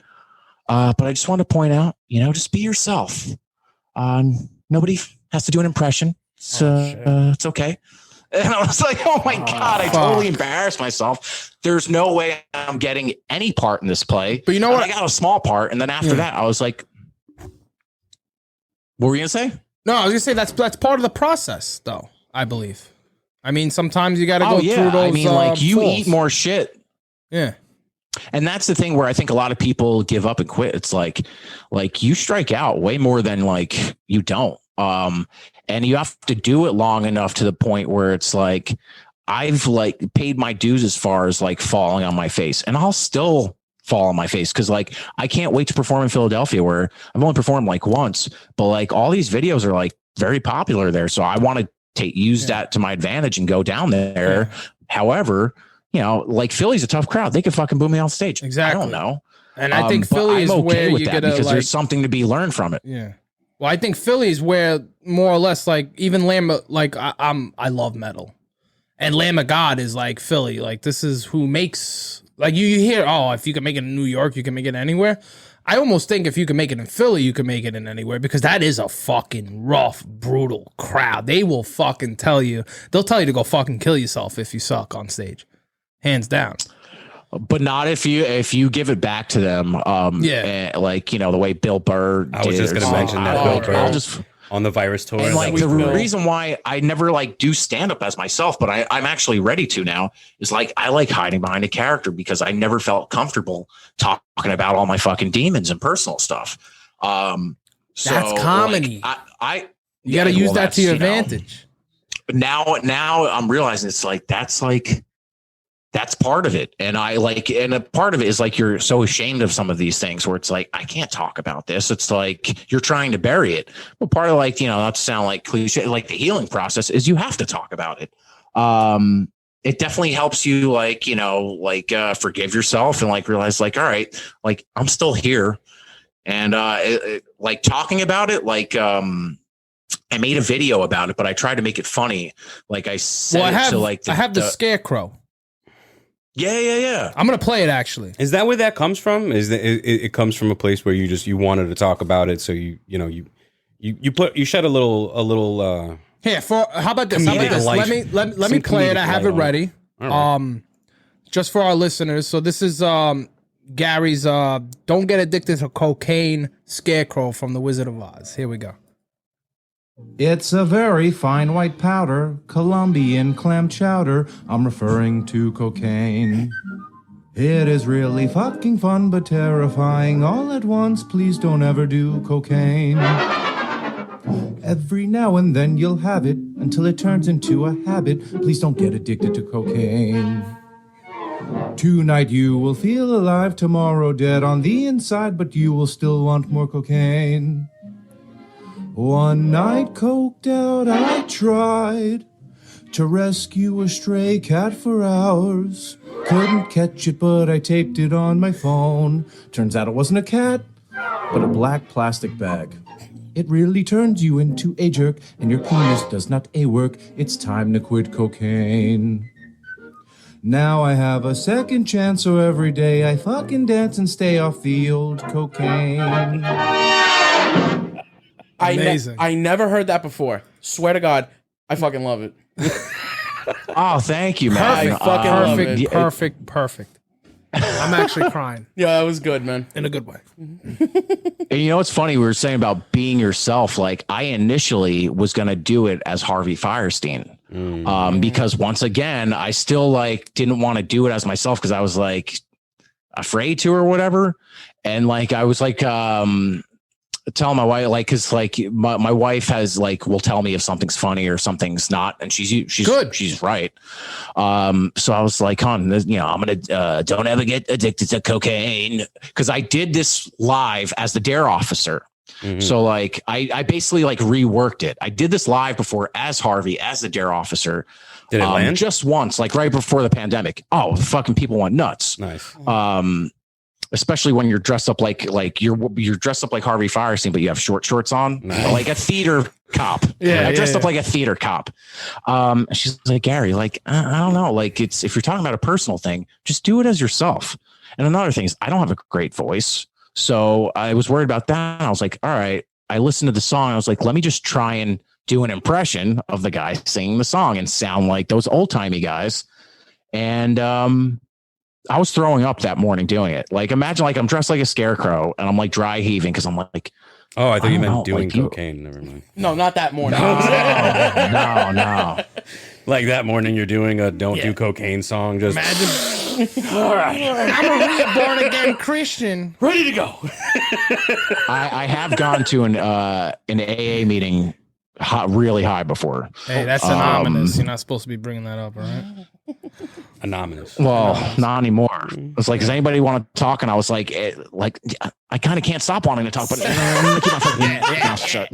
They're all looking at you like, yep, there he is. And when you're high at a meeting, they give you like, depending on the meeting, like 2 or 3 minutes to talk. And like my mind, like I have a very good internal clock, especially with making videos. Like I know, like I have a good idea of when it's like 2 or 3 minutes. And I'm like, when you're coked up, once again, it's like you don't think rationally. So I'm like trying to mine bits out of this. You have your 2-year chip. And I'm like, you know what? I stopped going during the pandemic. I know that I've been sober for 2 years. I believe you. Chip, there's no reason not to believe you. You've been honest. I definitely want to. I definitely want to, but it's like one of those things with the like I voted sticker. I don't fucking need it. I know I voted. If you think you were single, if you were single, would that be like the craziest place to meet a girl? You got to only imagine. I think it would be a great place. Great place to meet a girl. People are vulnerable there, man. I gotta go find Marco, a couple of places. There you go. I gotta find a couple of places. That's where this hunter's going, where they're most vulnerable.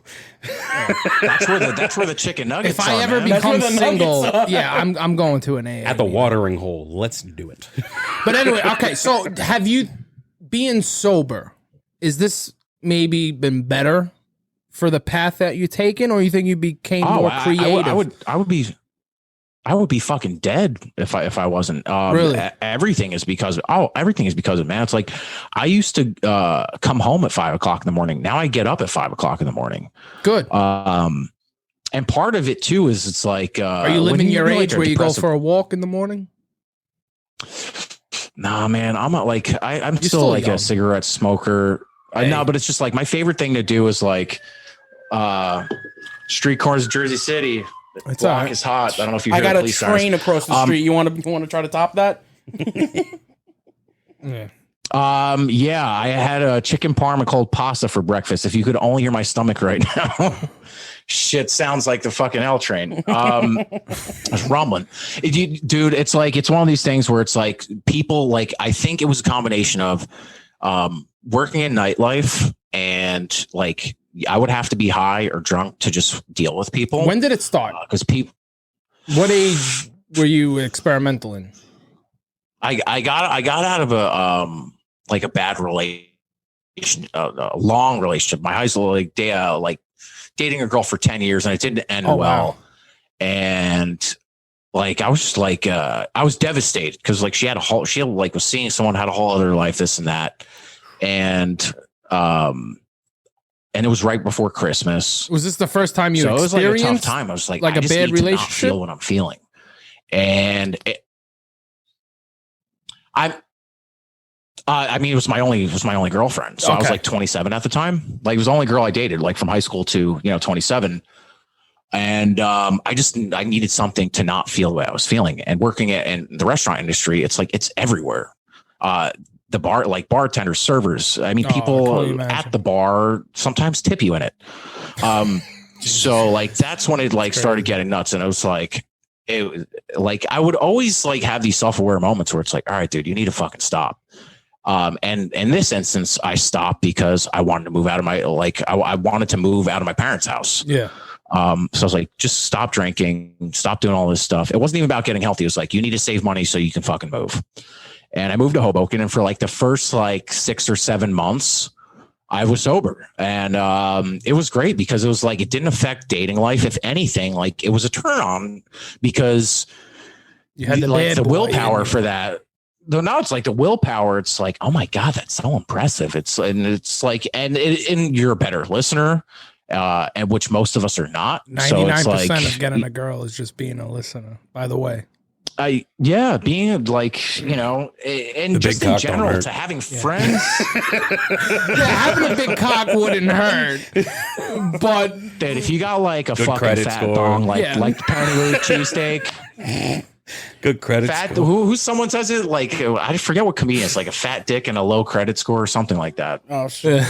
I can only imagine. So I think like the restaurant I was working at when I moved to Hoboken, like Hoboken's like a cesspool as far as like drugs and alcohol. It's like just bars and drugs.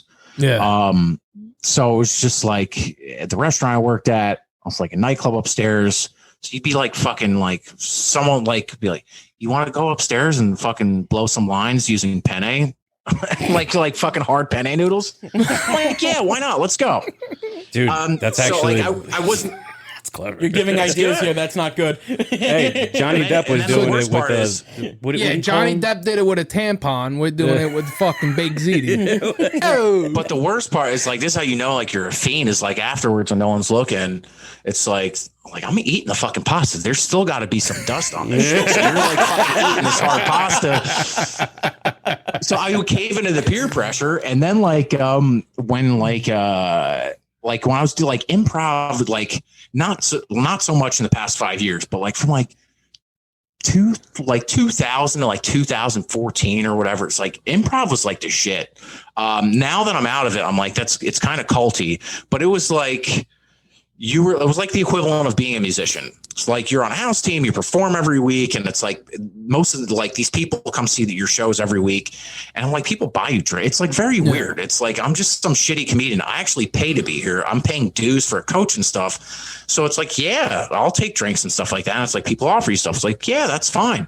And then like the older you get, life just gets more stressful, whether it's financial stuff, like my wife and I are like paying for a wedding, and it was just like that's how I would deal with it. And before you realize it, it's like I was like high every day, or like I'm getting high just to clean the apartment. I mean, granted, I cleaned the fuck out of the apartment, and you did so with a smile. Drill Sergeant, my apartment is fine, huh? and you did so with a goddamn smile on your face. Like, yeah, this is clean. This is clean. It's fucking clean. And then it just gets to the point where, you realize it sounds sad. So you look in the mirror, you don't know who you are anymore, and you think that like this is who you are, and this is all you're going to be. You didn't accept so like, what's the point? No, I was just like, honestly, I was like trying to kill myself, but as a coward, like, because I knew like how much it would hurt my loved ones. I was like, it has to be accidental. So I would like trying to accidentally overdose. And like sometimes it was like there's a barcade like a couple blocks from my apartment, and I would get off the train from like performing or working, and like the coke dealers around here, it's like they're everywhere, and like a lot of times they're like they hang out at a bar all day and night because they know that's where they can be fun. Yeah, like like that Szechuan sauce, and I would buy like it's about like a gram, maybe 2 grams, and I would like go in the bathroom at barcade. Do it all in one shot. And I don't know if you've ever been to any of the barcades. I've been to one in all Brooklyn. their bathrooms, whether it's new, the bathrooms have graffiti on them, even the mirrors, the stickers, and you're looking in the miror, and it's like I can't even see myself. I can't feel my It's face. just like this surreal thing where it's like the mirrors, but you can't feel your face, and then you have this moment. It's like, all right, let's go play some Ninja Turtles. And then like my logic behind that was like I would play these games and then I would just walk around for hours, like sometimes hoping that like my heart would just explode, right? And you just like fucking die on a sidewalk somewhere. See, that's why they got to give coke to fat people. Yeah, like I've gained like 30 some pounds into, but I was like, at least if I die, it's gonna look like an accident. And I got to play like arcade games. Hey, you got to play Ninja Turtles before you died. And at least if I die, my back will be like I'll be looking up at some version of the stars. Yeah. And that still wasn't fucking enough. So finally I get fired from this job. And I've never gotten fired ever. So it was this spot in Chelsea. And like I've never worked with a group of like people, like these people were like, a lot of them were maniacs. Like this one guy would just be like, hey, Gary, he would stick his tongue out and put 2 Molly pills on his tongue and just like, knock it back with an espresso right before service started. Like I can do certain, like I was good at working like while fucked up, but like that's just a whole other level. So like that place was like, it was around everywhere. And some guy like refused to pay his tab and he was getting like violent with the bartender. And the manager was a woman like 5 feet tall. He starts going after her. And I'm a little tuned up already at this point. So I get in his face and I start fucking screaming at him. And I don't put my hands on him, but I'm very, very close to it. So they call the cops. And meanwhile, this is what a scumbag place this was. You want to know how much the guy's tab was? $10. Okay. It was $10. Just let the guy go. Right. Like, but this is like this will show you what this guy's about. So I asked the bartender for a drink to calm my nerves. He makes me a drink. Then like, I'm just like out of it. And there's this like rich table right across from me. It's like a film producer, kind of a dickhead. No one like well-known. I was like, you know what? This guy's talking to me like I don't matter. Cause that's what the harder it gets in the service industry. It's like, people don't even treat you like you're a person. So it's like, fuck it. This cocksucker's not going to realize it. I'm just going to keep ringing in drinks under his table. And I was crushing them. So I go out after that night and like me and other servers, we go to the bar next door, getting high and all that stuff and talking about it. I sleep all day. I get a phone call that wakes me up at like 2:00. It's the bartender. He's like, dude, we're going to get fired. I was like, what happened? He's like, they know. I was like, what do you mean? He's like, Frank was looking at the security footage because this is the type of owner that lived in this place. So he would come in hours early and just watch security tapes because he didn't trust anyone. Yeah. But in this instance, he wanted to look at it because he wanted to see what this altercation was. And they caught me dead to rights. Like I thought I was in the blind spot. I look like a fucking jerk off. I'm like crouching, just like sneaking drinks, like complete fucking asshole. And I was just so ashamed and embarrassed. And he's like, get the shit out of your locker and get the fuck out of here. You're a thief. You've stolen from us. You have no fucking character. And I was so fucking angry because he was right. At that moment in time and like these previous moments in time, I didn't have any character. Like the way I was raised and like the things that I believe in, like I didn't even like those were all gone. Like I would never do shit like that. I don't think they were gone. I think they were paused. Because obviously you know what they are now. When you're like in deep with that stuff, it's like your morals like, go away. Almost like I would assume. But there's like these voices. It's like I used to call him like evil Gary. It's like this evil Gary or like a Joker's type of dude convinces you that chaos and anarchy and all this stuff. It's like, no, this is good, man. This is the way to live, to be reckless and shit like that. And I walked out of there and like I started crying because I've never been fired from a job ever. And like I know, like not only that, just like all these things are funneling in my head. Like I disappointed my wife. Like I'm continually letting her down because like, you know, we're a team and like this was like right after we got married. Mm-hmm. So it's like, well, how are we going to pay our rent? And then I immediately was like, no more, dude. I'm fucking done. I can't do this anymore. And I actually think I had a bag somewhere. Like I used to find bags just lying wherever in my apartment, like in coffee cups and like where I keep my pencils and stuff like that. Flush it down the toilet, all that stuff. And it took like all of that, especially like to hear that from someone like you have no character, like you're a shit person, you're a thief. It really broke me. And it made me realize it's like, dude, if you keep going like this, you're not going to be alive. Your wife's like, my wife is going to leave me. I'm going to be on the streets. You're breaking her heart. You're breaking like your parents' heart. My parents didn't even like, you know, the firstborn Italian son is a saint. It's like, you know, like that name's got to carry on. Forget it. What happened to you? You know, so it's what like, happened to you, kid? Jack's the firstborn Italian son, and God only knows where this guy's been. The redheaded stepchild was born first, apparently. Yeah. Tell me about it. No, but I hear you. So everyone's different. Like you have your points where it's like, like how many times it take me to learn? I remember one night, like for example, like the story from that song, 100% true. 100. Yeah. My wife calls me. It was like 2:00 in the morning. Gary, where are you? I'm like, baby, I see a cat, and it's precious. If I catch it, can we bring it home? Can I bring it home? And she's like, whatever, just come to bed. It's like 3-4 o'clock. Gary, where the fuck are you? I'm like, I almost got it. I almost got the cat. It's like, she's so cute. She's so cute. She's black. She's so cute. Gary, get the fuck home. 5 o'clock. I finally come home. She's like, where the fuck were you? I was like, I was trying to get the cat, but I couldn't get it. But look, I have proof. And like the whole time I was chasing it with like my video, like the video on my phone. And she's like, Gary, I don't see a cat anywhere. I just see you running after a black plastic bag. Go to the couch and go to fucking bed. We'll talk tomorrow. Yeah. And I'm like, and even still, it was like, you don't learn your lessons. And I'm just thankful that I learned my lesson, like eventually before it was too late, because like, you know, like life has been so much better. Not only my like marriage, like my mental health is so much better.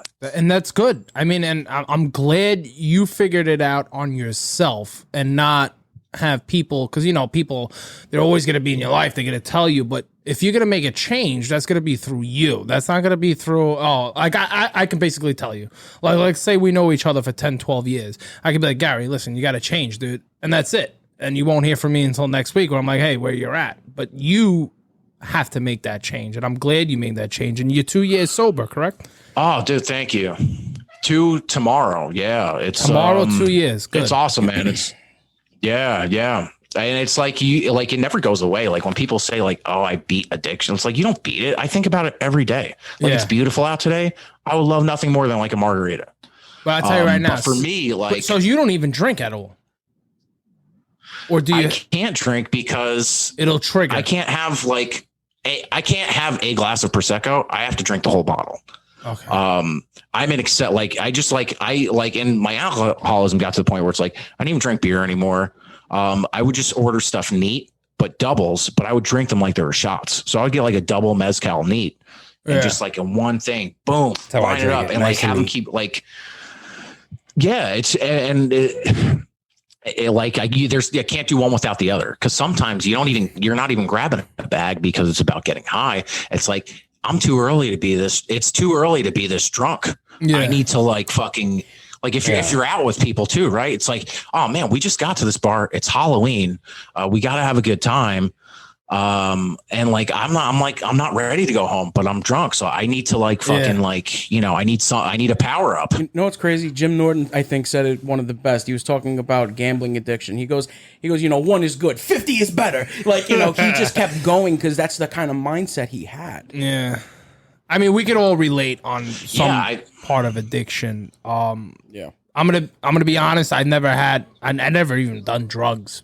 Cigarettes and a little bit of bourbon is my thing. Cigarettes, I'll never quit. I don't think I can, unless the doctor. Like I'm actually going to the doctor in 2 days, and I'm gonna go get my fucking yearly check. And if he says, "Hey," like it's crazy too. And I sorry, I'm a little in my zone. Is when I go to a doctor, they always go, "Wait, you smoke? I mean, your fucking vitals are incredible." And I'm like, yeah, I've been smoking since I'm 14 years old, thanks to Jack. Yeah. And they go, your vitals are incredible. And then me, I take it as, all right, well, now I'm going to step it up to 5 more cigarettes extra a day. And now I'll just keep going. And now he sounds like he eats cigarettes. Yeah. If you put like one of those stethoscopes to my chest while I'm sleeping, I sound like a wounded fucking animal that was like just shot. Who shot the moose? I did. Oh, just kidding. It was Air Bud. Yeah, but that's. I mean, listen. I'm happy for you, and I'm hoping you continue to stay sober. Which I don't think. Listen, I think if you could defeat something within a month or 2, and now you're going on 2 years, you got it. And don't fucking. I mean, that's like one of the reasons why I got this tattoo. Right, it was like a reminder to celebrate the sobriety. Good.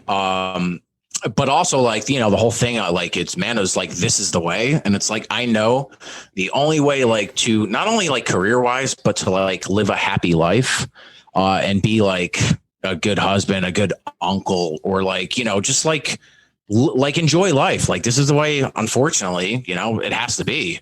Yeah. I wish it wasn't, but it's like, I've learned to accept, like, you know, some things you can change. And like, some people are just wired to be like, you're just wired that way.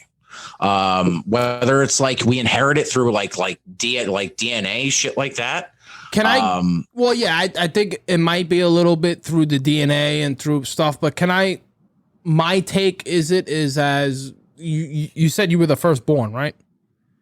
Yeah. So I don't think this is my take. I don't think you had someone to look above you. Like I have 2 older brothers. And my whole life I was, hey, if you ever fucking touch weed, I'll fucking beat you. Even though they did it. Well, not they, but, you know, one of them did it.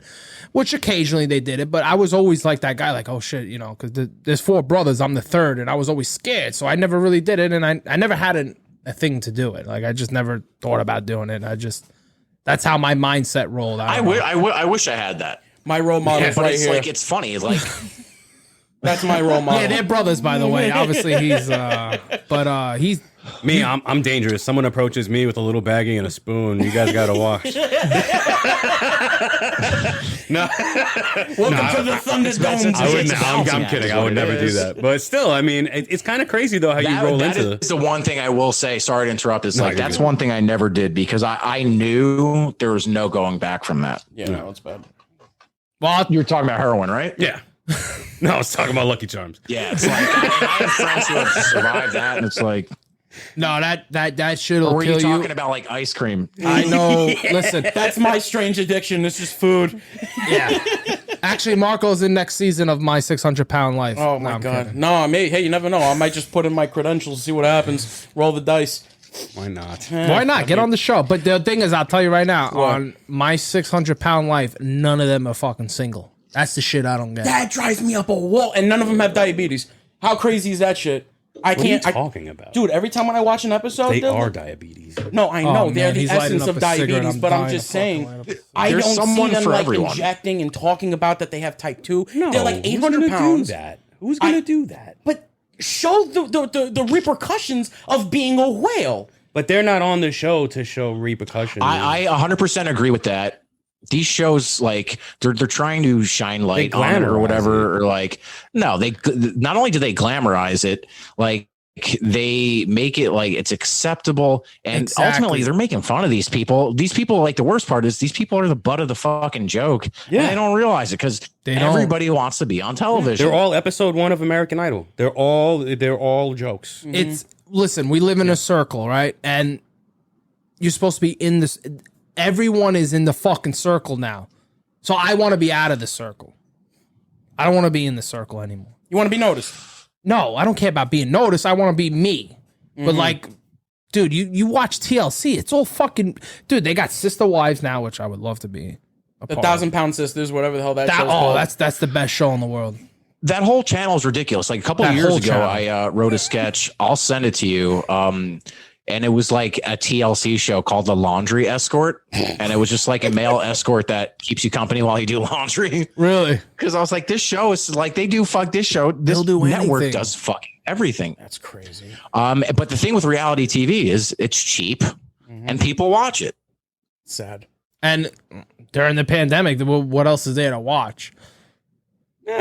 You'll be surprised. You know, You'll it's find like some that's, stuff. that's like, yeah, man. Like I definitely a fun thing this past year of just like having the time to watch it. Like I've watched stuff that I've been wanting to watch for a while that I've never watched. Like I just finished Sons of Anarchy, I got which I really liked. I gotta start that. I watched the first season. I'm telling you, man, it reminded me of it, like the reason why like I connected with it is like the cast is great, and it was like Sopranos but with a bike gang. Like Exactly. even the small characters, it's like you like even and like the crazy thing is they're badass bikers. It's like you shouldn't care about these people; they're bad people, but you do. Right. And that's like the vibe I got from it. It was like yeah, when you connect it like that whole connection. I'm trying to think of Like I just something started else that Game I of like. Thrones.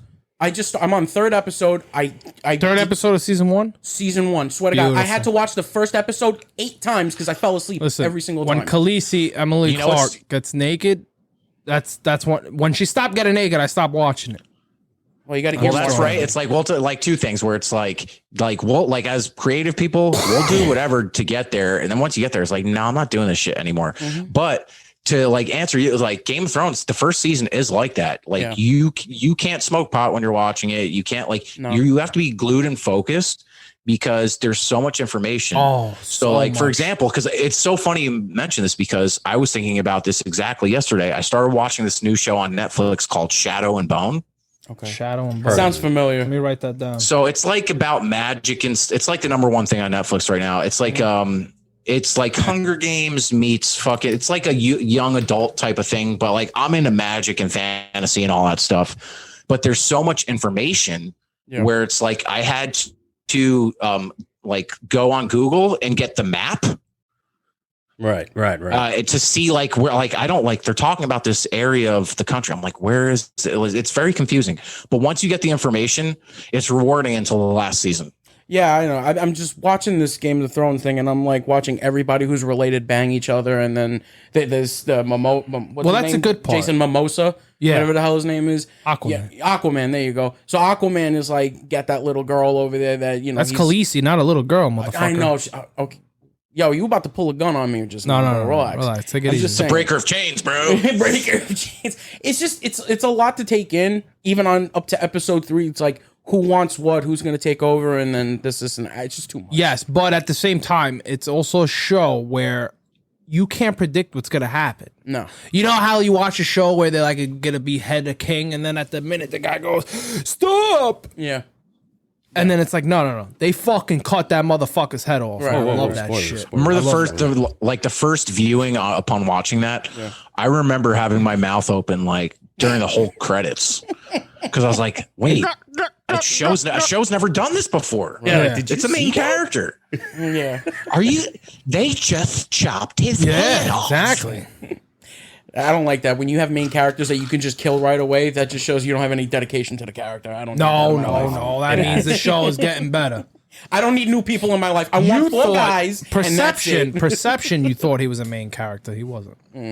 But Gary, also, Marco, so do you have trouble making new friends because you just kind of like you have your crew? Isn't no this new the 4 friends that I characters. have? Listen, This is it. This is it. I'll tell you right now. Yeah.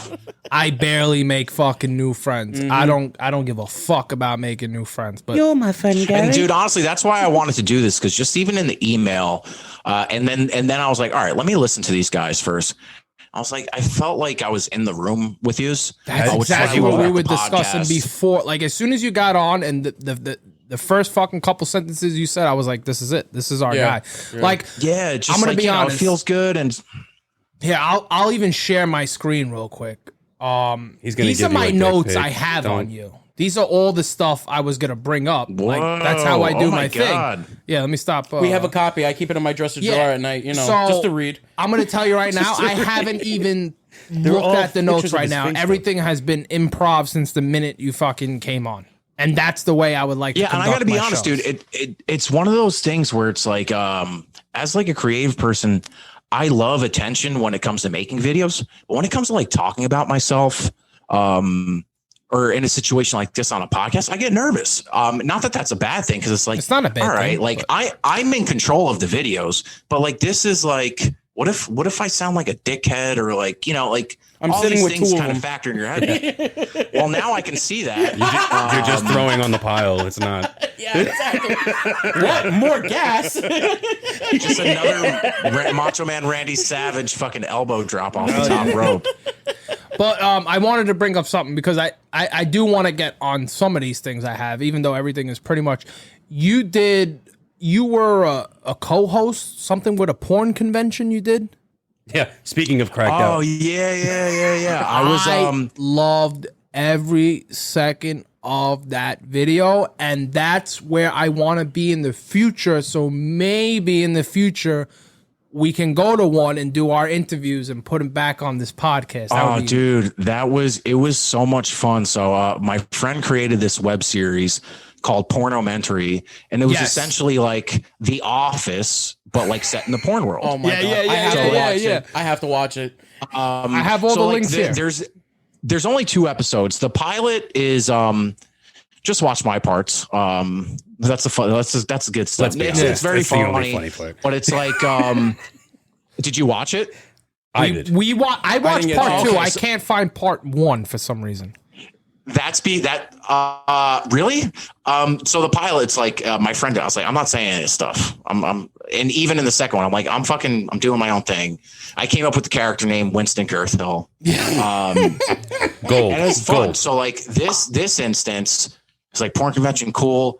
And the coolest thing about it was we got press pass and all that stuff. And the porn stars were so cool. So we would approach them and be like, hey, listen, we're doing this web series where we are in the porn world. So when we like, you know, do these whatever with you, just make pretend you know us and play along with us. Like, and it's cool. Yeah, I caught And that. they were yeah. so like, they were Down to better earth. improvisers than a lot of the people I've been on stage with. However, also some of them were incredibly intimidating. Like they would just be like, hey, what's up? And just grab your dick. Oh, And shit. Yeah. I don't know if you saw what I was wearing. I was like, I dressed kind of like a tool. Yeah. Well Pink shirt dressed. on. Come on. Don't do that. Okay, all right. Well, thank you. But like, I decided to not wear underwear for that specific reason. Fuck yeah. Like a man would But plan. like then like I like a man with a the guys plan. were like, yeah, like do this paddling bit. So this girl's like doing the paddle on me, and like Oh, She got you good. Yeah, she with got you like good. paper thin like dress pants from like fucking like Van Heusen or whatever that like Macy's shit Van is. Housen. Oh, dude, you want to talk about like cocaine? Like I felt like my ass, like just like, you know, absorbed an 8-ball because my ass was numb the whole day. Oh yeah. And the funniest thing Oh, the was memories. everybody was calling me a pussy afterwards because like there's like actual like, you know, people that are like really into like this type of like S&M stuff that like want to get spanked because they're like getting hard during it or whatever. So they're like, you're a pussy. You didn't even take that much. Let me show you how it's done. And it's just it was nuts. But they were like really, really cool and really nice. China was the coolest, actually. I didn't get to do a scene with rest in her because peace, my friend who created it was like, and like paid for, you know, everything. It's like, I get to do the thing with her. I was like, fair enough. But she was really, really sweet. And it was just like it was a good time. Yeah. It was really cool. The only one that like wasn't that nice was I think Lisa Ann, because she like kind of like this was like maybe at the height of her stardom. She's the head of all MILFs. Yeah, and she's like, "Who the fuck are you guys?" Yeah. I'm like, just like, come on. You didn't have to pay any of them, right? This was all from the goodness of their heart. No, not at all. And that was the cool thing. It's like we went in with an outline. Good. But everything else was just like, all right, we got to kind of have to create all this stuff on the spot because we don't know who's going to say yes, who's going to say no. And then like, and it's funny, like this guy still creeps me out in my nightmares. He like looked like the Danny DeVito penguin. And the Expo Center at Edison, it's not that big in New Jersey where it was. And every time we kept circling around, this guy like had fucking sweatpants. It looked like it was either dried up cum stains or like grease from food. Oh boy! He just come up just like, guys. Has anybody seen Belladonna? And he was like, every fucking like time we would do a lap, because we had the press passes, like he thought we were important or something like that. He's like, I gotta find Belladonna. He made everyone else look like rock stars. I see a cat back there. But like one thing, that's my girl Tuppence. She's my little sweetheart. And then I have two boys. One of them's actually named after Game of Thrones. His name is Sir Jorah Meowmont. Mm-hmm. Wow. And then my gray boy his name is Silvio Dante.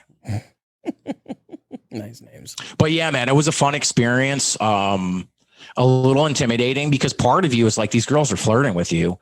And you're like, oh, this porn star. Are they? It's like, no, that's their job. That's their job. Yeah, exactly. I don't know. I think they want you to pay them $50 to take a picture with them. Oh, really? Oh, wow. That's what once you get in, like, that's why, like, all these cons, that's where they get you. Even Comic-Con, which, like, I'm a big comic book guy. That's why guys are so vulnerable. We'll make that mistake 500 times in an hour. Yeah, like I remember spending like I was there for half an hour and I spent like $150 just on like art and how many OnlyFans subscriptions you can get for that money? Like 3.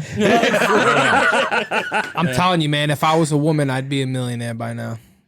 Well, just because you're willing to do it doesn't mean people are willing to watch. You got to put it like that. No, everyone. There's an audience for everybody. I'll fucking get something. There's an audience for everything.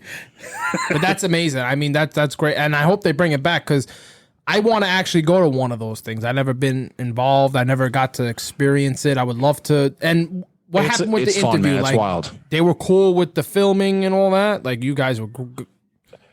Towards the end, like some of the girls were like start to get their handler and be like, "Who are these guys? Like, is it whatever? Like what are you? Fake it till you make it, baby. Like, we're just doing a web series." And like now, people would probably like say no, whether it's like we want money or like we need more information. Like that's what sucks nowadays. Where this is going to be released, like that's like one thing I want to start getting into when we're allowed back inside places is like, I've done like prank videos for this one channel before. And it was exhilarating because it's like, you're about to get beaten up all the time. But like, I'm still trying to figure out how that works. It's like people have to sign releases. So it's like, I've had this idea for a while where it's like, dressed up like a mafia guy walking around Home Depot and just asking the Home Depot people there, like, it's a good fucking trouble to bury someone with. Don't say nothing. Don't say nothing. Shit like that. That's good. I think you do it, and then afterwards you ask if they want to release. Well, yeah, you would do it, and then afterwards, There's a guy that I'm a huge fan of. His name is Ed Bassmaster. I don't know if you ever heard of him. Look him up. He's been around for a while, and he just started blowing up. Like, oh, dude, he like Bassmaster. Trying to think of some of the characters he does. Ed Bash. Like, he'll like do a bit where he's on a Bluetooth and he starts saying a bunch of shit and he gets people's attention. Like, nah, it's just a Bluetooth. I'm just talking to somebody on Bluetooth. I've seen him before. Like, if you look I gotta look at the videos. He has this character he does like Chip Diamond where he's just not impressed by anyone. And he'll go on a used car lots and start like kicking the tires, like, yeah, not impressed. 20 miles didn't get the gallon. Looks like a piece of crap. And people are, and then afterwards he's like, listen, we're just fucking around. And now it's to the point where he can't go anywhere without getting noticed. It's almost like a Borat thing, like for Sacha Baron Cohen. Oh, really? Yeah. It was very hard for him to do that second Borat because like everybody knows. Everyone knew. And that's exactly why I don't believe that Impractical Jokers thing, because Everyone knows what they look like. Everyone's seen their stuff. If they go around New York, there's no way that they're not being spotted all the freaking time. I can't believe it. I don't believe it. No, I don't watch the show. I've submitted a writing packet for it, really? but I've never. Yeah, I don't watch. Sometimes I get bitter about stuff like I audition for or submit for, and I don't get on it. It's That's like crazy. I can't watch it because it just like hurts. You're so talented. I'm like, that could be me. Yeah, exactly. Dude, it does, like One day. like just like anything in life, like sometimes that doesn't matter. It's the whole like luck thing, all that shit is true. And like 5 years ago, I wasn't in a mental place for that to happen. But like now it's like, you know, I just want to put myself in a position to where hopefully if it happens, not hopefully, if, when, whenever, it's like you're ready for it. Yeah. But there's no science to it. It's like I have performed with so many people now that have like stopped and like they should have been famous because they're even funnier than I am. And it's like sometimes it just fucking doesn't happen. But like I don't know what else to do. Like, you know, there's no backup plan. So this is it kind of has to work. And you never know. I mean, this might be the thing that sets it all off for everybody, you know? So for the listeners out there, like, I mean, it's like we've been talking for a while, Dude, we've been talking for are you an gonna use all hour this? and 53 minutes exactly right now. yeah, you guys got And no what did I lives. email you? 45 minutes? I knew this was going to be a great interview. We're going to have I'm you trying back to- on again. That's the thing. Yeah, because like I just realized that like one of like my accomplishments I'm most proud of, we didn't even get to talk about. I'm sure we have to wrap up soon. But did you Google my name? I did not Google your name, but what I did was I remember the pedigree I sent you. I took everything Yeah. from there and everything from YouTube, and that's how I do my homework. Now I could have Googled. That's your awesome name. because if you Google me, the main thing that pops up is that I have a ghost girlfriend. Nice. Ghost girlfriend. So I've been trolling this tabloid for like a year. They think that I have a ghost girlfriend. This is the note I want to end on. Yeah, let's end on this. This is a good one. So like, and this is a perfect example of how like people believe anything they see. If you do a shred of research, they would have known. So I did a video maybe a couple of years ago, maybe a year ago, where it's like, and I like, I think this is very important. If anyone's listening that does creative stuff, I'm a big fan of the meme borders, like where it says what the video is about. For me, that's like essentially your cold calling. So like, you know, like the Jersey one, it's like your Jersey uncle at future family function. It's like, oh, I don't have to click on it yet. I know what it's about. Right. This is interesting. I'm going to do it. So the title was like, I'm in love with a ghost. And the whole video is just me sitting in a chair with my arm around nothing. I'm like, baby, tell them the story about the time we met and blah, blah, blah, blah. Yeah. And this British tabloid, I think it's called the Daily Mirror or Sun or something, something like that. They reach out. Like, yeah, you know, we're doing this piece on people that have specter girlfriends, and we were wondering if you'd like to be interviewed. I was like, they guys, no, we saw your video. It's like, if you watched it, you would know it was a fucking prank. Right. So I'm like Sebastian Maniscalco. So I'm like, okay, let's go. Let's see what I can do. And the first time, like, they basically email me questions. I write like absurd shit because I want them to call me out on it. Right. And the woman slaps quotes on it and puts it out. And I think this was like maybe right around the time of the holiday season. So I'm like, all right, this like, and then like it went viral. It's like, and like these news world sites, like people are sending, like, I don't have Facebook. People are like, dude, this is all over Facebook. Mm-hmm. I'm like looking it up. It's like a big news story in Singapore or whatever. The comment section is brutal. Because at this time was like, oh, this is like maybe like right before the pandemic. So I already kind of like my hair was getting long. So I would have like a man bun. Because I don't like, it was a personal tactic. Nobody talks to you when you have a man bun. So yeah. I would have it like when I would go out, yeah, people would avoid me. It works. Like, yeah, like fuck this guy. I avoid the man bun people too. Yeah. So like the comment section's brutal. It's like, this guy should kill himself. Oh. I'll be like, too bad for you. I already tried. It didn't work. Thank God you have a sense of humor. It's like, why is it always the ugly guys? So anyways, months go by. I'm sorry. That was pretty funny. And it's like they were always around like topical stuff. So like this one was like Valentine's Day. I'm like, all right, I gotta step the game up. So I was just like, you know, and these questions are like, describe what it's like having sex. And I'm like, everything just vibrates. And it's like, you know, yeah. And it's like, she just really gets me. fucking You know, it's really like, she's a gets great me. listener. Like, you know, like I'm embarrassed to tell my parents about it because, you know, it's like, That's good. you can read it. It's fun. So it's like, That's good. all right, what do I do for Valentine's Day? All right, I'm having a threesome now. So, and then like, they're also like, send us pictures. So I'm setting up these pictures and I take these pictures in public places to make it look realer. So like, this was like by the World Trade Center. So I'm like by the World Trade Center with my arms out like this. And like, I'll do shit like giving fake air kisses and stuff. And they post the pictures and everything. I'm like, I'm all right. Like, they got to know now. A couple months go by, they do another one. I'm like, I'm thinking about maybe proposing to her. And then that one gets like, and every time it's like more and more stuff. And I'm getting messages on my Instagram like, are you really in love with the ghost? And then some people are like, dude, I'm in love with the ghost too. And it's like, I felt bad being like, I'm just fucking with you. So I was committing to the bit. I would just like play it like it was real. And some of my own friends were even like, does your wife know about this? And it's like, yeah, she thinks it's hysterical. Yeah. But then right around the pandemic, like they reached out again. So this was like March or April. And then I was like, all right, what am I going to do? I'm worried that she's cheating on me. Cause she, you know, it's like she disappears for hours at a time and I can't leave the apartment because my strange addiction. I can get COVID. Ghosts can't get COVID. I don't know if you know this, but ghosts can't get COVID. Tabloid magazine. That's funny. But I was like, no, what she was doing was she was bringing back other ghosts to me and we would have these ghost orgies in my apartment. And it's like, you know, like I would loosen up by drinking some wine, you know, ghosts don't really drink wine. So it's like, it was more for me. So it was cool.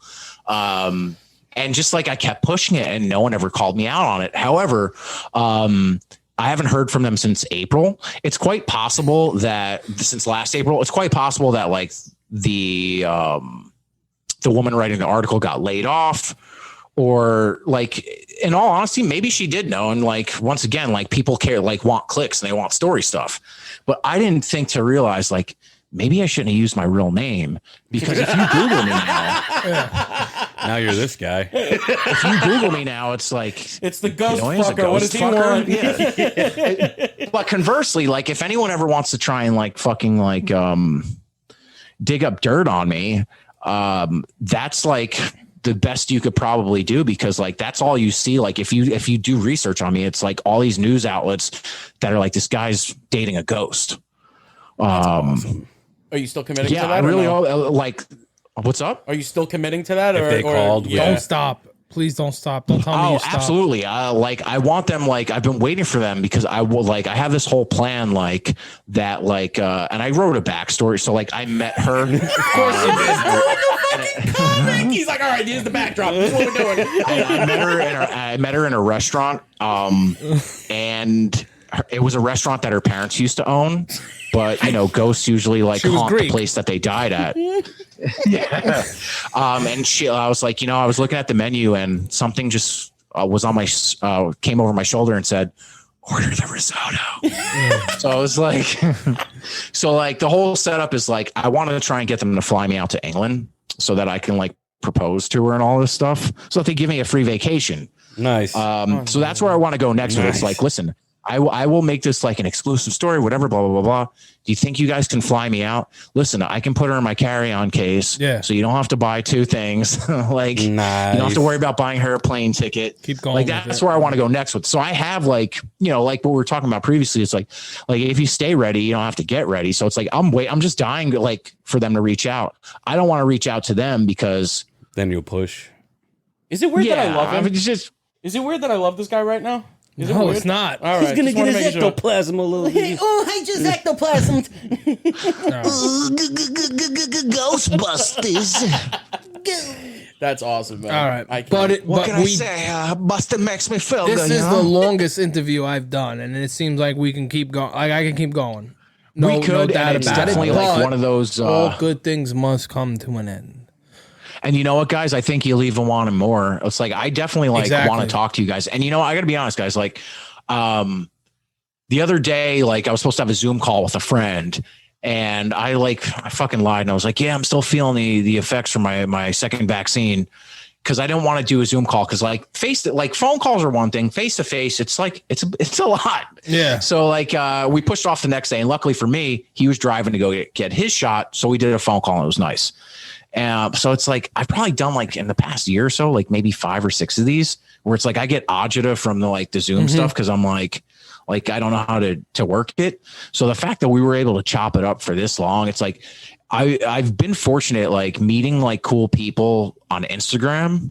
And then, for example, like this, where it's like, I have no doubt, like whoever hung out in person, we'd have so much fun because we didn't even get to talk about comic books. We didn't get to talk about nothing really. Besides, yeah. And this was just so fun. And it's really nice to like the world we're living in right now. It's like where everyone has their guard up. Like even walking down the street, right? It's like if people were like apprehensive now, where it's like, whoa, back off, get away from me. Now it's like it's get away, man, bud, man. But now it's like if you catch me in the front, it's like he's going to work. But if you catch me from the backside, it's like I want to party with this guy because he's got a fucking mullet. Yeah. But just like I'm very grateful for this because it's like this is like was a highlight of the day. Like this was so much fun. Good. I'm glad. And I had an absolute blast. Sure. And like the biggest thing I was worried about was not sounding funny, but I think I did that. So no, you're good, man. I'm telling you, this was one of the greatest interviews I've done. 100% hands down. You're only as good as the company you keep. And I feel like I was in some pretty damn good company today. Hell so yeah. Wow. Yeah. That's But what I- you I- guys ever got.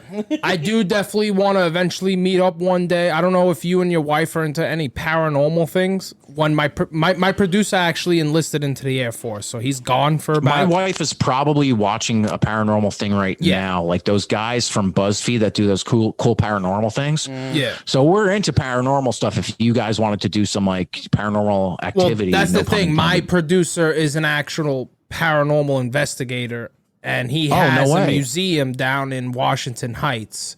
So when he's back from the military, he just enlisted. He's 35. He's going to be the oldest motherfucker in that. But he'll get back sometime in probably July, August. If you guys want to link Was up. that the one that wipes like a bitch? No, that's this motherfucker That's right me here. again. Fucking Cholula. Yeah. That's all right. Air butt over here. I make right. up for it in girth. Hung like a tuna can. But before we let you go, we do have Jack's final question. So I'm going to tune in some music and I'll tune you in.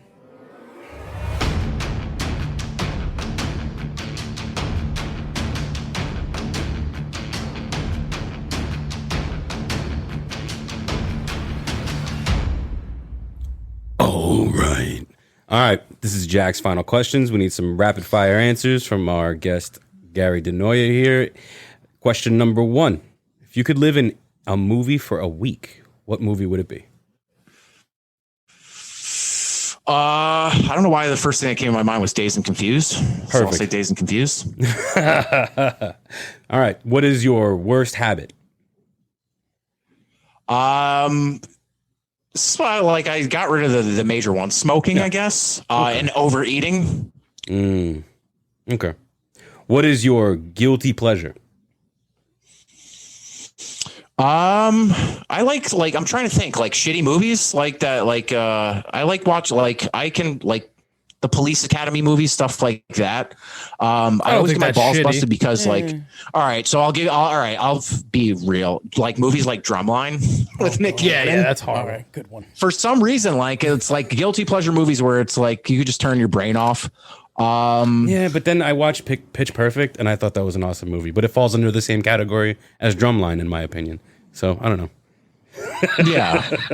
All right, next question. What fast food restaurant and what are you eating? Can it be like a combination? Because I'm a big fast food person. Keep it to one. Just keep it to one. We'll see if we can get because I don't think Uber Eats does multiple stops, right? No, they can. No, what I was gonna say is like I prefer Wendy's burgers to McDonald's, and on a particular day I could go for the spicy nugs over the McDonald's nuggets, and McDonald's fries are better than Wendy's, obviously. But I like if I had to pick like a top two, like I'm a big mood eater, man. It's like I love White Castle too, so it's like, dope. But I got to be in the mood for it. But the one I probably eat the most. Of course. All right. Yeah. You win. Is that Congratulations, you are Fuck, the I've been first contestant to win this. interviewing people left and right, and that I've been waiting to hit on this McDonald's thing. Yeah, I mean, you would think more people would say nobody said McDonald's? Nope. Dude, I am. If What have they said? I have to go to AA for McDonald's. Yeah, he's a little sick. Yeah. He's got it. He's got Every addiction. 5th day I work, I go get McDonald's. Actually, Religiously. when the girlfriend There's nothing listens. wrong with that. I get it. Like, dude, might be day I 1 either and get 5 it too. like every Friday as a treat. And sometimes my wife and I, it's like we do McDonald's breakfast. We start off our week with McDonald's breakfast. I'm gonna be honest. McDonald's breakfast is one thing, but I actually don't like Wendy's at all. But if I think anyone is doing fucking breakfast, Wendy's has a sick fucking breakfast menu. I have to look. You know what? Like another thing you have to think about too is like proximity, right? It's like there's McDonald's everywhere. There's not that many Wendy's around here. Dude, I got a so if there was McDonald's there's a McDonald's 3 blocks from my apartment. So like, I love it. There's a So, like, if McDonald's there was a probably Wendy's that was 3, closer, 6, I would- and 9 blocks away from your apartment. Yeah. But I think as far as like overall, like I like to like I don't just do a burger. I'm like a burger, fries, and nuggets guy. Nuggets, sweet Like I and have to sour have all sauce. 3 of them. We're adults. We're allowed to. Who wants to feel their blood flow? That's so stupid. Come on. I want my heart to sound like a I'm plunger. telling you, I'm gonna be in deep. I'm gonna be in deep shit when I hit mid-40s. Yeah, I'll it's tell gonna you right catch now. up to you, bro. Can we all get on the same page that like Burger King is just like eh? Yeah. I don't. Okay, so- they have nothing of special value.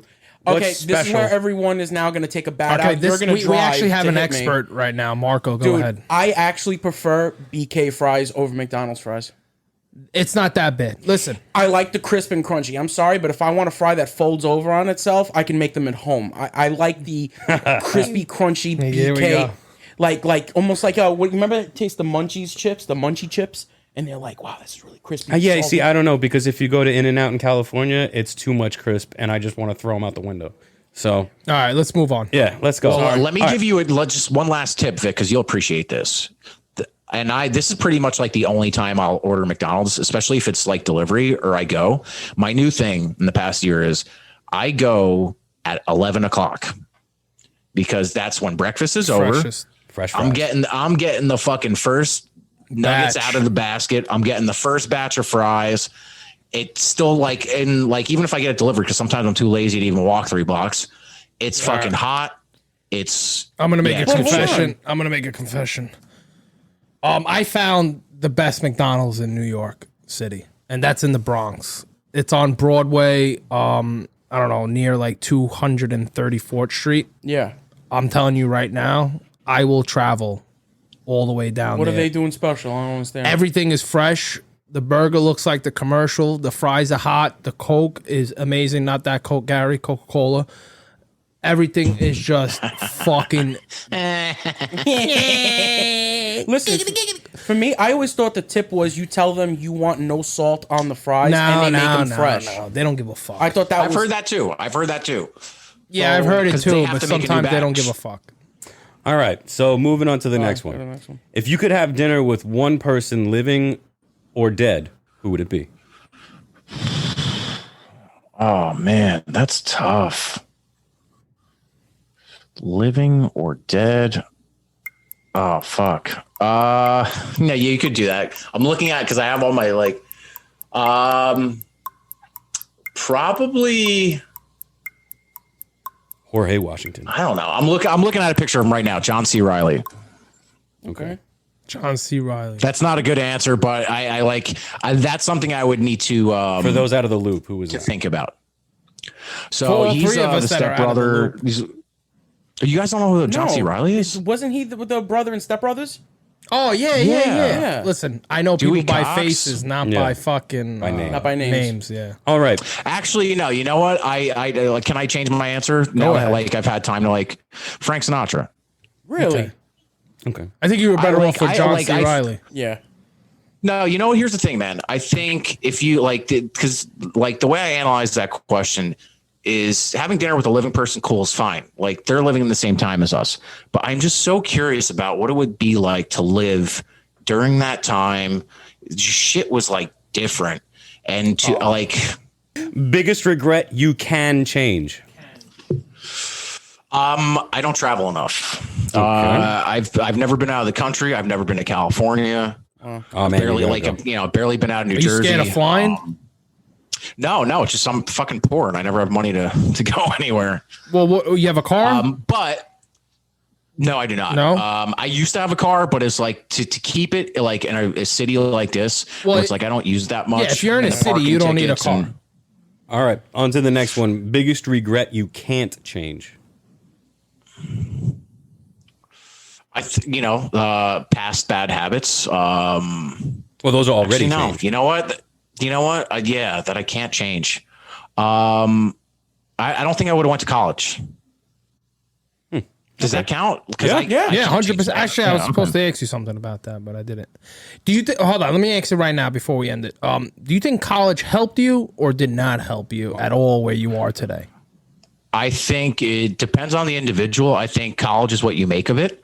If you're going to school, like a business school or like accounting, of course, because you're learning like the formulas and all that stuff. Exactly. But I think for most people, you learn more about yourself than anything, because most of the stuff that they taught in college, at least like they call them the core curriculum classes, like, why am I taking history and this and that? It's like, I'm wasting all this money. I already took this stuff. Yeah. I'm from the firm school of thought now that I think colleges are like the biggest corporation in the country. They are. I think it's a huge fucking ripoff.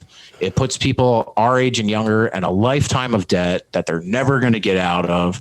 It's like, like you're selling people on a fucking mascot. And the fact to be like, yeah, and the football team, fucking Miami, I'm a Miami Hurricane, like, yeah, and like, don't get me wrong, I think college is great for particular types of people. Yeah. Me personally, like, if I had known what I want to do, like at 18, 19, 20, I didn't know what I want to do until I was like 23, 24. Shit, I would have taken all that money, and just like done something differently. Open a business. Like, imagine, like, you don't need to go to like business. I don't think.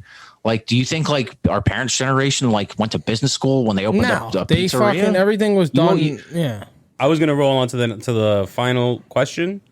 I think this is actually a really good one. What is your biggest pet peeve? So this way we could start it the next time with that.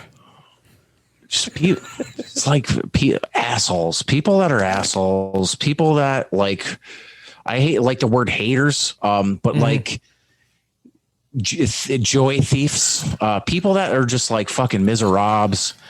Life is hard enough to live, and like, you never know what people are going through. So it's like, I think the most important thing you can be is nice. So I think like, it doesn't cost anything. Rude to be people, nice, man. It doesn't cost anything to be nice. As I'm getting older, I find myself gravitating to more people that are either A, confident and know who they are, or are B, are confident enough to make fun of the fact that they don't have everything figured out. Yeah. But I just like, there's nothing more of a turnoff in a friendship or otherwise that just someone that is just like, has no self-esteem, like that just walks around with a dark cloud, and essentially you feel bad for them, because it's like, I've been there. I know what that's like, but it's a pet peeve. So negative energy, I guess, is the Jerry's, like the truncated the Jerry's answer of the world. The donkey from Winnie the Pooh. What's his name? Eeyore. You don't want to be. But like someone who is depressed is depressed. I think he means more like Jerry from Rick and Morty, like that. Boo me. Yeah, just people who love. Yeah, not only that, but it's like people who like just love to shit on shit. Yeah, it's like tell me what you like about something. Yeah. We were raised that way. But if you do it in a good way, then it's okay. If it's funny, it's fine. I think my biggest thing is like, the worst thing you can, on top of all that stuff, if it's not funny, then what are you doing? Yeah. But like my pet peeve, like people that clip their nails on the subway, I guess count as well. I never seen that done. That's crazy though. It's disgusting. Yeah. I've seen people jerk off in a subway. Yeah. And you're like, that's I don't know about clipping the nails though. Welcome to New York. Yeah. But anyway, Gary, thank you for being on the show. I mean, this has been great. Blast. This is definitely not the end of Gary DeNoia right now. I'll tell you that much. And stick around after the episode. Yeah, even if we have you on as just someone that's going to be in the background on our next previous episode or one of our freestyle shows, because we don't do interviews every week. It's hard to get shit, man. I like if you just want like sound drops or whatever, it's like, you know, I trust me. Like I would be more than happy to do that. Yeah, like usually like people do like pay me to like I do this call-in bit on a podcast, a fishing podcast. Yeah, actually I looked into that one. Yeah, it's fun. I don't know anything about fishing, but it's like I said, like when you like people, I think like establishing like relationships where it's like reciprocal, where it's like this was therapeutic for me, man. You guys helped me out today to talk about my shit. So it's good. It goes both ways. And I hope actually people that are listening learn something from this. If they want to do something with comedy, they want to get into the industry, or they had an addiction, that it is possible to get over it. A lot of people, exactly. Mm-hmm. But yeah, that's great. But like I said, you've been one of the greatest guests we've have on here. This is definitely not the last time we're gonna speak, and I hope to have you on maybe one of our freestyle shows, and we'll just have a shit of a show and just call whatever it is. Jack, anything? No, man. Stick around until after the episode. We're gonna do some right? We're gonna do some recordings. We're all on board for that? All right. Sure. All right. Yeah, sure, absolutely. Listen, for anyone that's listening that want to get in touch with you or view anything, what do you have to please plug in? I forgot. Shit. Like, see, it's like, you know, it's funny. I was like a guest thing on like a Twitch show a couple weeks ago, and they never even asked me like what I like, you know, that's all point of it, right? Yeah. So I'm only on Instagram. I make content every day, whether it is 3 to 4 times a week, even in my stories, impressions. Like, I like to think of myself as a 5-tool player. Usually, like, people are only good at one thing, like one impression or one like style of comedy. I like to do it all. And you can find it at DeNoia, just like paranoia, but sandwich a DE in the middle. So DeNoia. Well, everything will be in the description, by the way. So wherever you're listening to this. Yeah, sweet. Yeah. And then you have the YouTube, which that's where I was watching everything. I just back stuff up on there, man. Like YouTube, like just for like I learned this, like YouTube has changed their whole algorithm. So it's all geared towards longer videos. If your videos like aren't over 10 minutes, they get buried. Mm-hmm. So that's really just like an archive space for me now.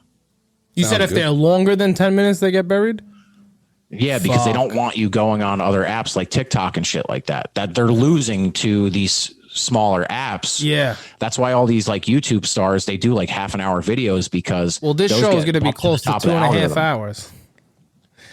It's all right. Well, it's all good, man. It's all good. You have to do it in parts. Maybe this is like you chop it up a little bit. Yep. Yeah, exactly. All right, so Gary, thank you. And we'll be right back. Thank you for listening to the UnFollowVic podcast. Don't forget to follow us on Instagram, Facebook, and subscribe to our YouTube channel at UnFollowVic. And we're back from the interview with Gary DeNoia. That was amazing. I think we got to me, what I think we got is we got the most organic person you can think of, because here you have a fellow tri-state area guy. I mean, he's done it. He's lived it. He's made mistakes where he's overcome.